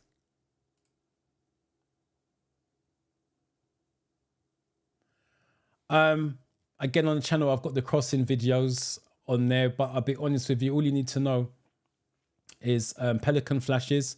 This is for the questions, by the way. Pelican flashes has a flashing amber, puffin sensors, and toucan crossing. That's the only question, like the questions that come up on the real test. Toucan crossing, puffin crossings, and pelican crossings.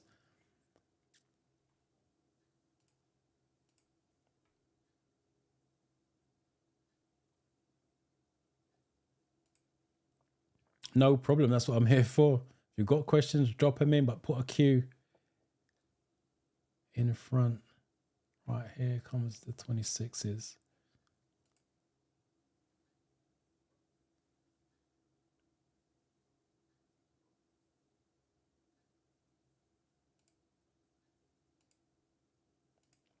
Right, looks like most of you are agreeing on this one. Your crossings. Sorry, the studs. What colour are the studs next to the central reservation on the motorway? Again, if you're breaking it down by using what I've said earlier on in terms of the letters, A is on the far right of the R and W. So all you got to do is work out what they're talking about. So what colour are the stars next to the central reservation? The central reservation is on the right. So A is on the right of the three letters. So hence why it's amber.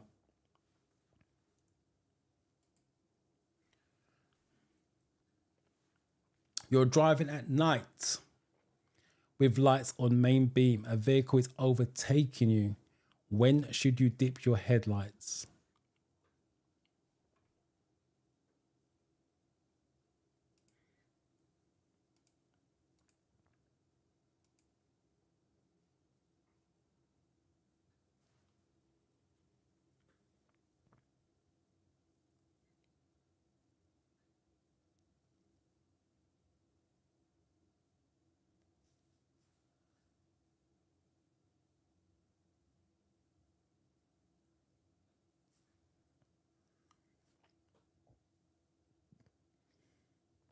Let's see if you guys are going to agree on this one.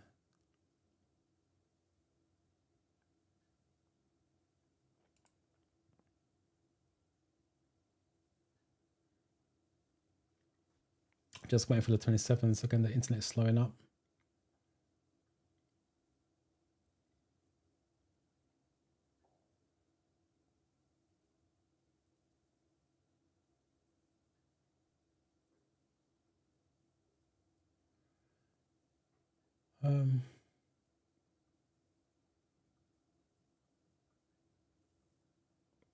My camera's playing up.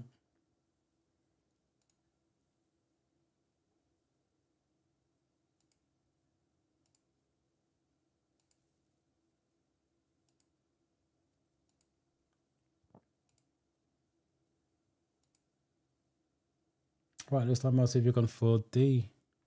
Let's get that back.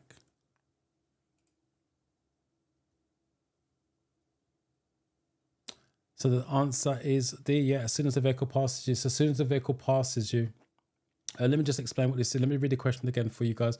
You're driving at night with lights on main beam. So that's the most powerful lights you've got in your car. A vehicle is overtaking you. When you do dip your headlights, so as soon as the vehicle passes you, you turn your lights off so not to dazzle them. And then you can use the back of their lights to guide you. That's why the answer is what it is with that. Right, so let me come out of that. Let's see what you guys are saying in the chat, if any questions. So if you guys got any questions, that was interesting to see how some of you got split on that. Normally when we do the normal mock test with the questions from the app, you guys always seem to agree, but this actually split. As I said, this is the 27 questions that's most commonly got wrong in the classroom, so it's not surprising.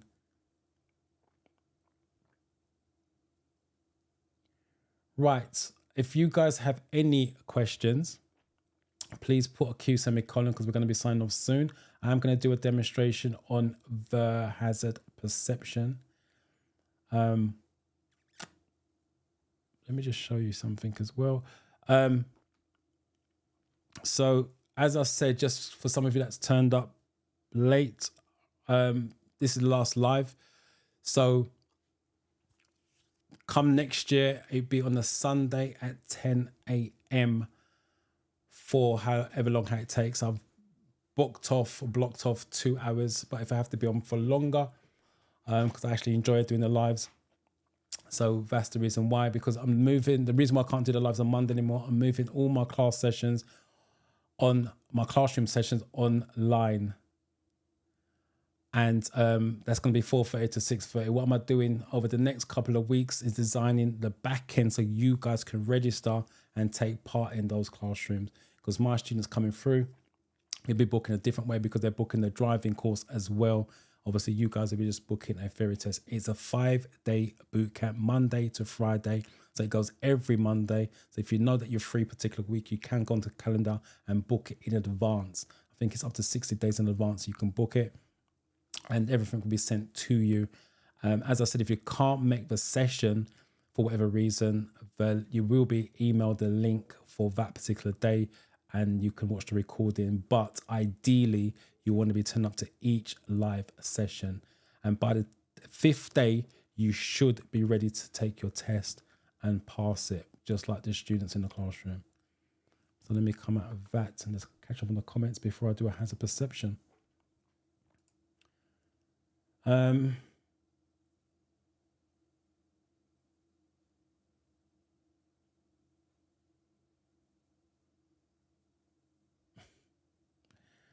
Sorry, Lynn, I'm just trying to break down your question. You've got a lot going on in there. Right, let me break it down for my brain. Are school zones and measure calming are the same speed limit if there's no speed limit signage in the area? Right. Traffic, let me break it down. School zones, right, you got to be very careful because I had this about 2 weeks ago. My pupil was driving through a school zone and he slowed down to 20 miles an hour because he automatically thought the school zone is 20 miles an hour. Some school zones are, some aren't. In this particular situation, it was 30 miles an hour. Does it mean to say you should do 30? Probably not. You drive to the conditions, but in his case, it was 30 miles an hour. So school zone and traffic calming measures are two different things. Now, traffic calming measures are speed humps width restrictions, and chicanes. That's what the theory class as traffic calming measures. What speed you do in those situations, that's down to the thickness of the speed hump, how narrow the width restriction is. You're basically, traffic calming measures is to reduce your speed. That's what it's for. It's not to give you a set speed limit. It's to reduce your speed for that given road or given situation. What was the second bit? Are 10 miles an hour in that area too slow? Would that mean you're not confident enough to drive? If you're driving 10 miles an hour and the area's clear, you're going to fail for not making progress.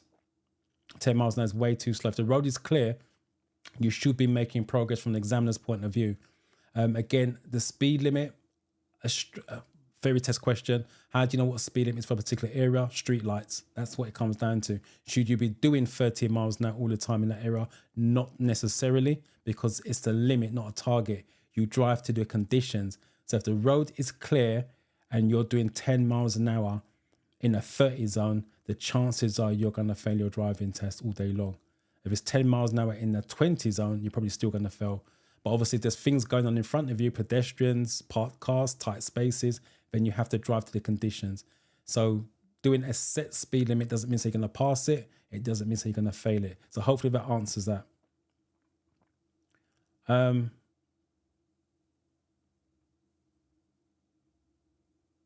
No problem, Nicole. Like I said, these are the questions that my students get wrong in the classroom. Hence why we package it and put it part of the training. I think that's day 4.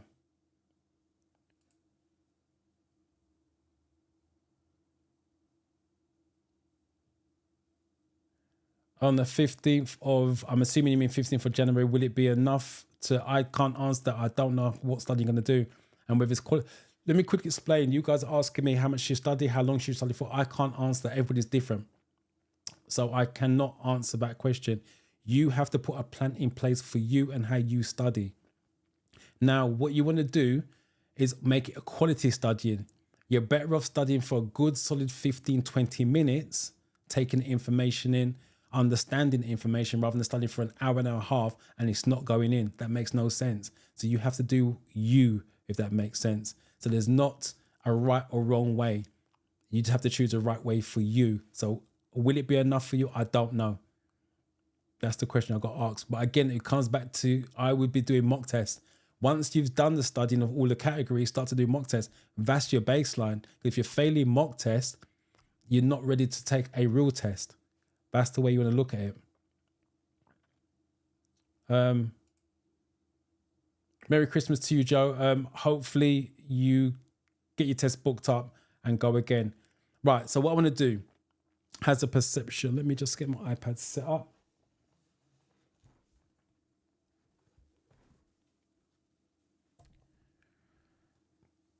Get rid of that. Right, so let me use the slide since it's here. Hopefully I'll pull it in here. Let me share my screen. So hopefully you can see that. Hazard perception. So it's 14 videos, as you can see. So you're going to get 14 videos. 13 of them have single hazards. One of them's got a double, i.e. 2.5. So you need to keep clicking on all the videos. You don't know which one has a double. You're trying to get a score. So let me just go to the bigger screen for that, because this is where you guys get confused. Right, let me just go back to this one, because it says it on here, which I'm going to take the wording out on this one.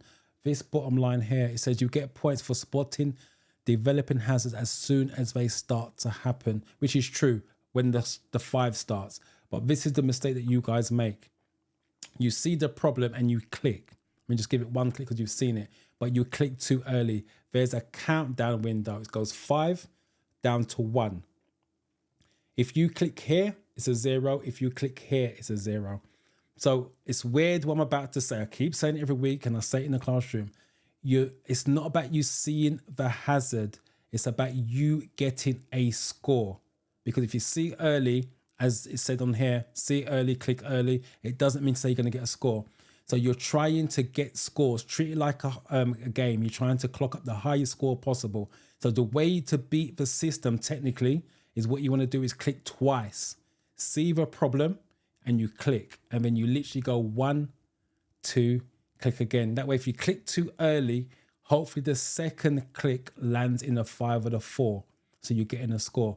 If the first click lands in a 5 and the second one lands in a 3, they'll always give you the highest mark. So there's no benefit in clicking once. So I repeat, it's not about you seeing the hazard necessarily. It's about you getting a score for that hazard. Let me just see if there's any comments on that, and then I can start.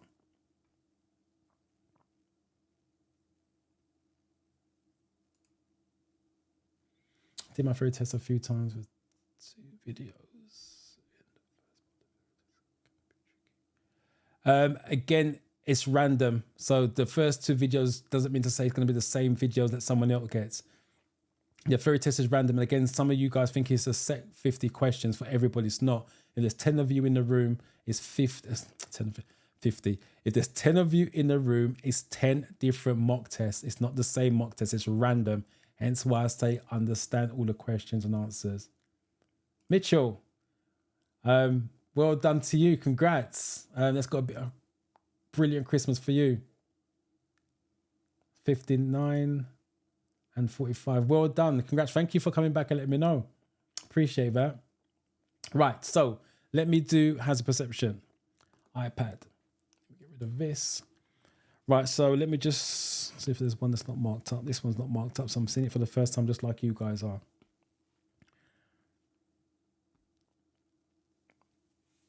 Oh, it's driving fast. Right, so looking well ahead as far as you can see. It's hard for me to see on this video.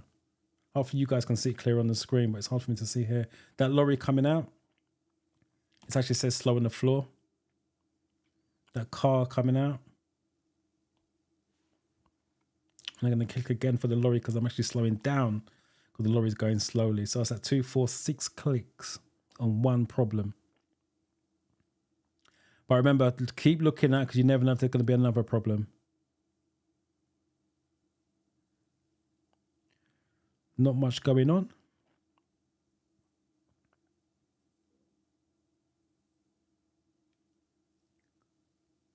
And still nothing going on. So I'm assuming it's the lorry or the car that was the problem.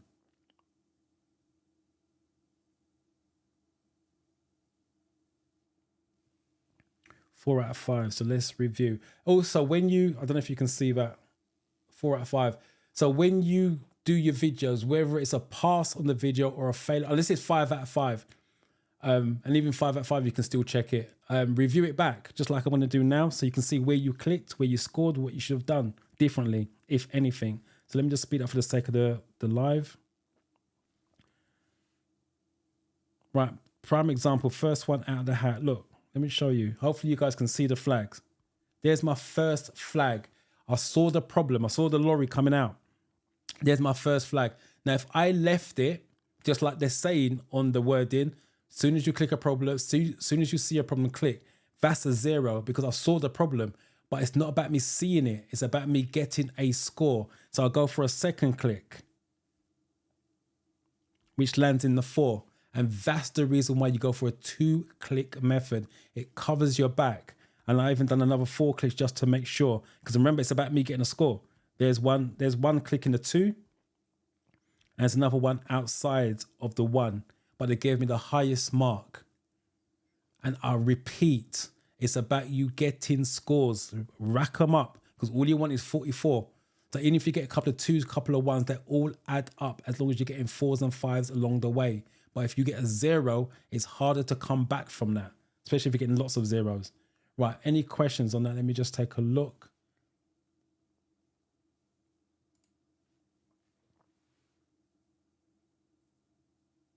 No problem. I'm glad you followed the advice and I'm glad it worked out for you. Brilliant. But like I said, you now got a good Christmas that's out of the way. So when the new year comes, you can jump straight onto your driving lessons. Right. There's no comments on this. I'm assuming you guys understand that. So let me get another one. Let me do a CGI. if I can find them. Let's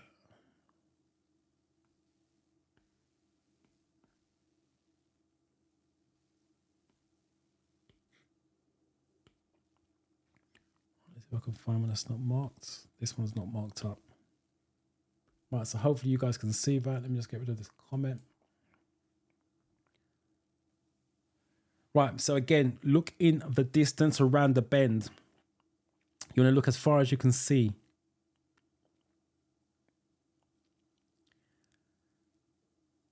Narrow bridge is hump bridge, so I'm going to click just in case something comes over.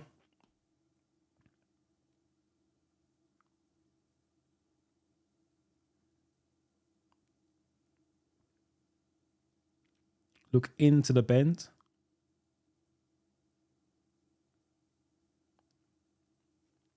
Again, there's another bend coming up. So look into the bends because you should always go slowly into the bend, accelerate out. That car's coming with the bridge. So I'm going to click again because it's narrow. I'm going to click again. That's the one that's caused me to slow down. So that's the one I'll probably get marked on. But remember, keep going because you don't know if it's your double.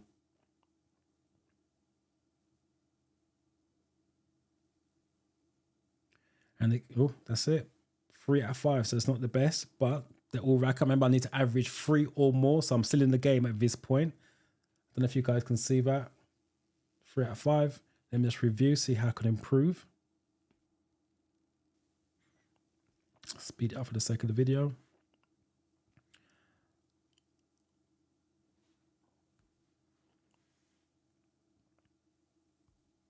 Right, so I could have clicked really early, to be fair.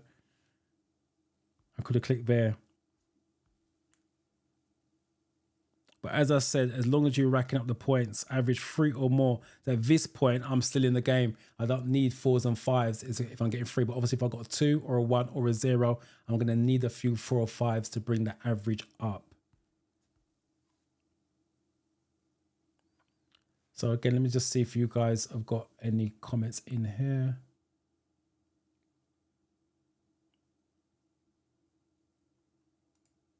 No problem. I'm going to do another one.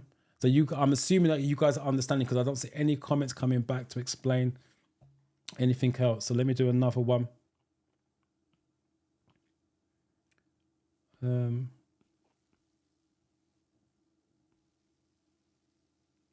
not seeing this one, so let's do this one's got no stars. All right, so let me get rid of the comment because it hides the flags.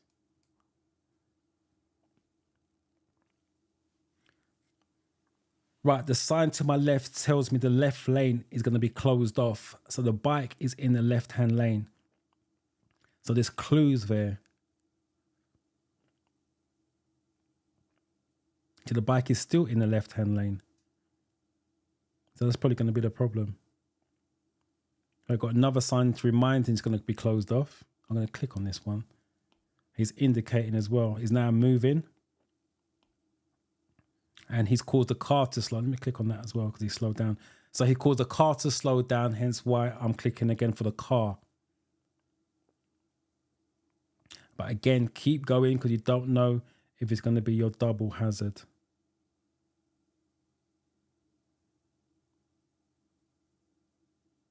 And there's not much more going on, so I think it should be that.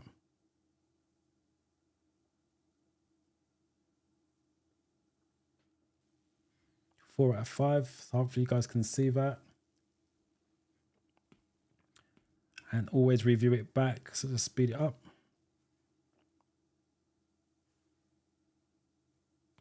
So again, prime example.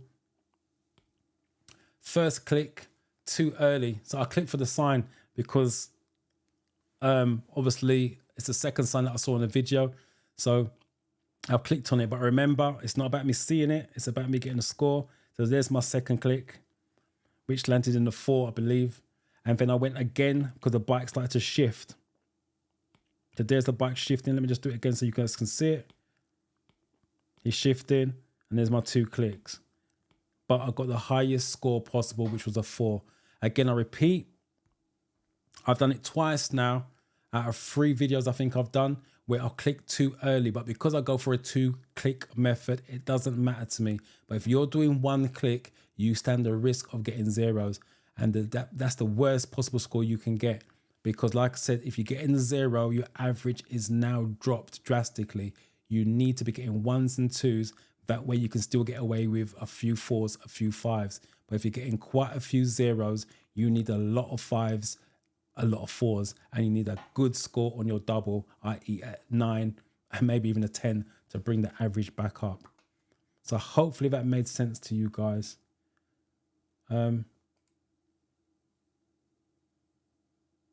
Yeah, you can get penalized. It's called spamming. There's 2 ways you can get penalized.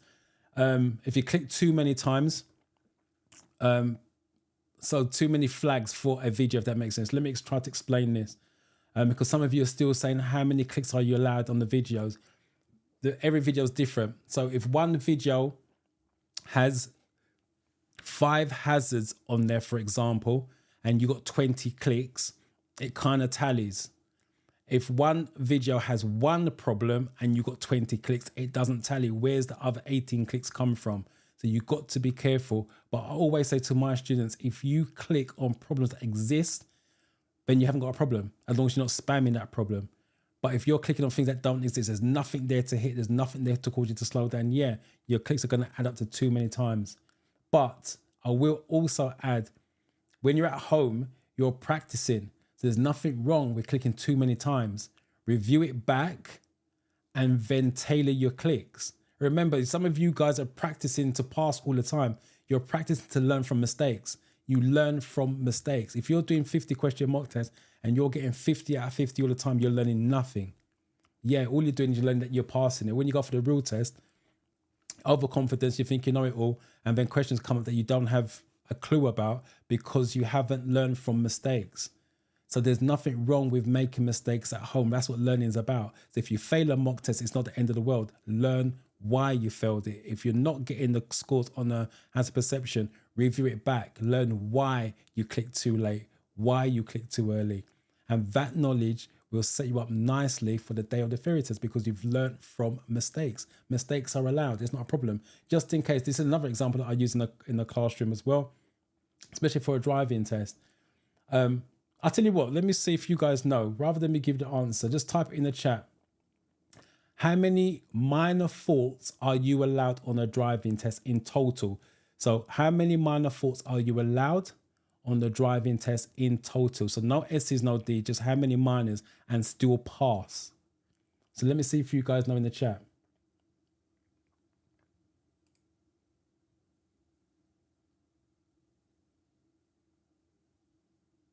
Lynn, I hope you have a wonderful Christmas as well. You can click for bends because there could be something around it. With real life driving, you should go slowly into a bend, accelerate out. So if you're slowing down, check mirrors. That's what it's for. If you didn't know, the click is you checking your mirrors. Yeah, because if you turn on the hazard warning light, it becomes a hazard. So you're looking for problems. So yeah, click on that. Yeah, once I click end on the live, YouTube does its magic and it goes up for the replay value. How wide is the bridge? If the bridge is narrow, yes, because you may need to slow down. If it's wide to fit 2 cars comfortably, no, you don't have to click on it. Remember, if there's nothing to hit or nothing to swerve, you don't need to click. It's only if it's going to cause you a problem, i.e. slow down or change direction. Right, none of you are putting it in the chat. Are you guys scared to say how many faults you're allowed? Rachel's honest, no idea. Give it a couple more seconds to see if you guys are brave enough to type it in the chat. Remember, there's no right or wrong answer. If you don't know, you don't know. You're typing the answer that you think it may be. There's nothing wrong with that. Sometimes you guys are scared of making mistakes. Making mistakes, learning is not a bad thing. It's a good thing because you learn from it. Especially when you take your driving lessons, trust me, you want to be making the most amount of mistakes. So you don't make those mistakes on the day of a driving test. Right, let me tell you, let me quickly show you first. Right, so iPad. Right, so that's, it's not designed to show all of it. But that's the driving test report sheet, right? So pass or fail, you're going to get a copy of this. The big boxes, let me show you. If you look at box 13, that's the big boxes. That's your minors. That's how the examiner marks it, just a little /. And you're allowed 15 minors in a 35 to 40 minute driving test. Your driving test lasts to 35, 40 minutes, give or take, on average flowing traffic. So you're allowed 15 minors. Now, put this into context. This is what I say to my students. If the examiner's allowing you 15 chances, then why are you trying for perfection? Especially on the theory test. Remember, you, as much as I like my students to get a 50 out of 50, they're not going to achieve that. But we aim high. The reason why we aim high on the theory test, because if we fall short, we fall over the line. So if we aim for 50 and they get 48, 47, they're still passing. If you aim for 43, which is just the pass mark, and you fall short, you're falling backwards below the line. So always aim high, but don't go for perfection. You're just trying to get the 50 out of 50. I know 50 out of 50, but it's perfection, blah, blah, blah. You're aiming for 50 out of 50 to get the highest mark possible. And hazard perception, you're doing the same thing. When you go for your driving test, you're just driving for safety and control, because it means you're going to get less minors on your sheet, which gives you the better chance of passing. Do not be afraid to make mistakes while you are learning to drive, while you are learning your mock test or doing your mock test theory test. Because making mistakes, you learn from it. If you're not learning from it, you're always going to be failing. So you learn from mistakes. You learn why you got questions wrong. No problem. Someone did put on a 3, 5, 4 and 3. Yeah, you guys are, there's low numbers. As you now know, it's 15. Most of my students who don't know about the driving test, they give that same number 3, 4, 5. They're shocked when I say 15. The driving test is very flexible. The theory test to a point is flexible because you only need 43. So you got a chance of getting 7 questions wrong and still passing. But as I said, learn from mistakes. If you are struggling with your mock test at home, learn from it. If you don't know what the words mean, Google it. Most of you don't even do that. Jump into Google and find out what aquaplaning means. Find out what forward means. Find out what coasting means. Learn the term of the words. So when they word it differently, right, I know what that means. Aquaplaning to do with water. Look for the one that's related to water. That type of thing. Catalytic converter. Boom. Learn that. Type that into Google. There's nothing wrong with breaking away from your mock test and just Google stuff because you're learning. That's not cheating. You're learning. You can't do it in a real test. That'd be cheating. But when you're studying at home, use the tools around you. But you guys are afraid to do that. It's always take mock test, pass it. Oh my God, I failed it and freak out. No, don't freak out. Especially when you take your driving lessons, because that's the bit where people mostly freak out. Right, so there's no questions on that. So hopefully you guys are fully understanding the hazard perception now. Just put in the chat if you want me to do another one. Just put yes if you want me to do another demonstration of hazard perception. If not, we'll sign off. And I'll see you next year. I'll give it a few minutes because I know the internet is really slow today.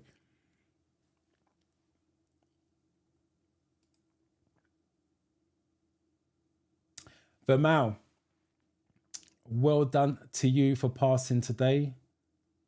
Applied driving test on February the 3rd. February the 3rd is a Monday. Well done for getting the test that quick, to be fair. It's only around the corner. Yes, want another demonstration? I'll do one for you.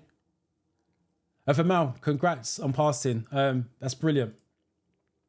And you've got to test that on February the 3rd, so you can have a nice little break over Christmas and then in the new year get back on it. It's complicated if you don't understand it. That's what practice makes you better. All right, let me quickly do a demonstration. Let me get it up first.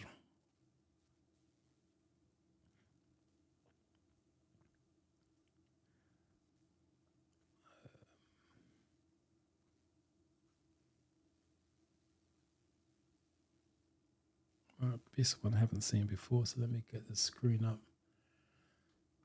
iPad.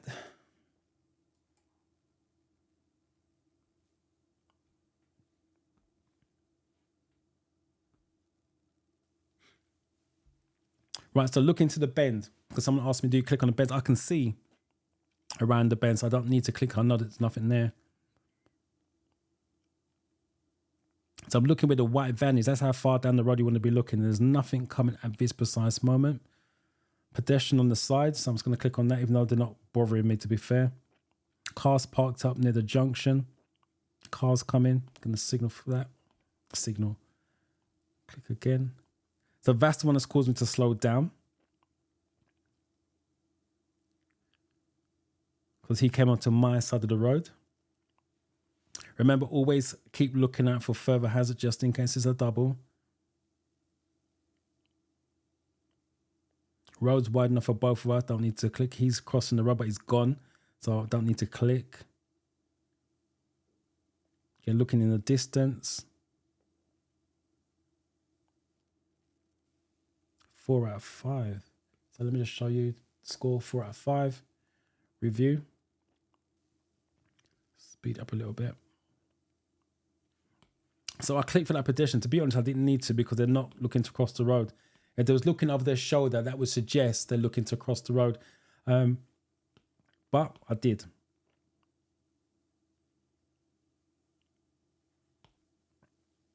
Right, that's where I click. I don't know if I click any sooner than that. Oh yeah, he's signaling at the back. He's got an indicator on. Right, so that's where I clicked. The reason why I clicked there, because the car's parked up on the right hand side within 10 meters. So that car coming around the corner is going to be on my side of the road. So that's why I've clicked on that. And there's my second click.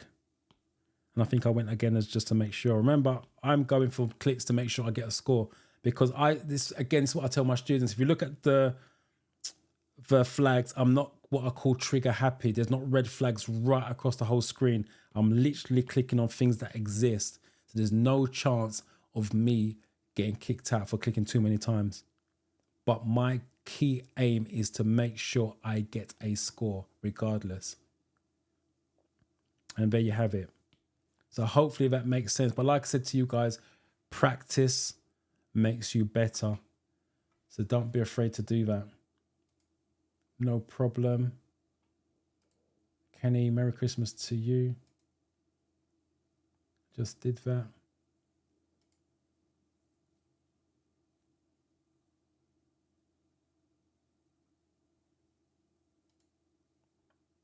My shirt says sleep, study, pass. You just can't see the rest of it. Sleep, study, pass. It says on there.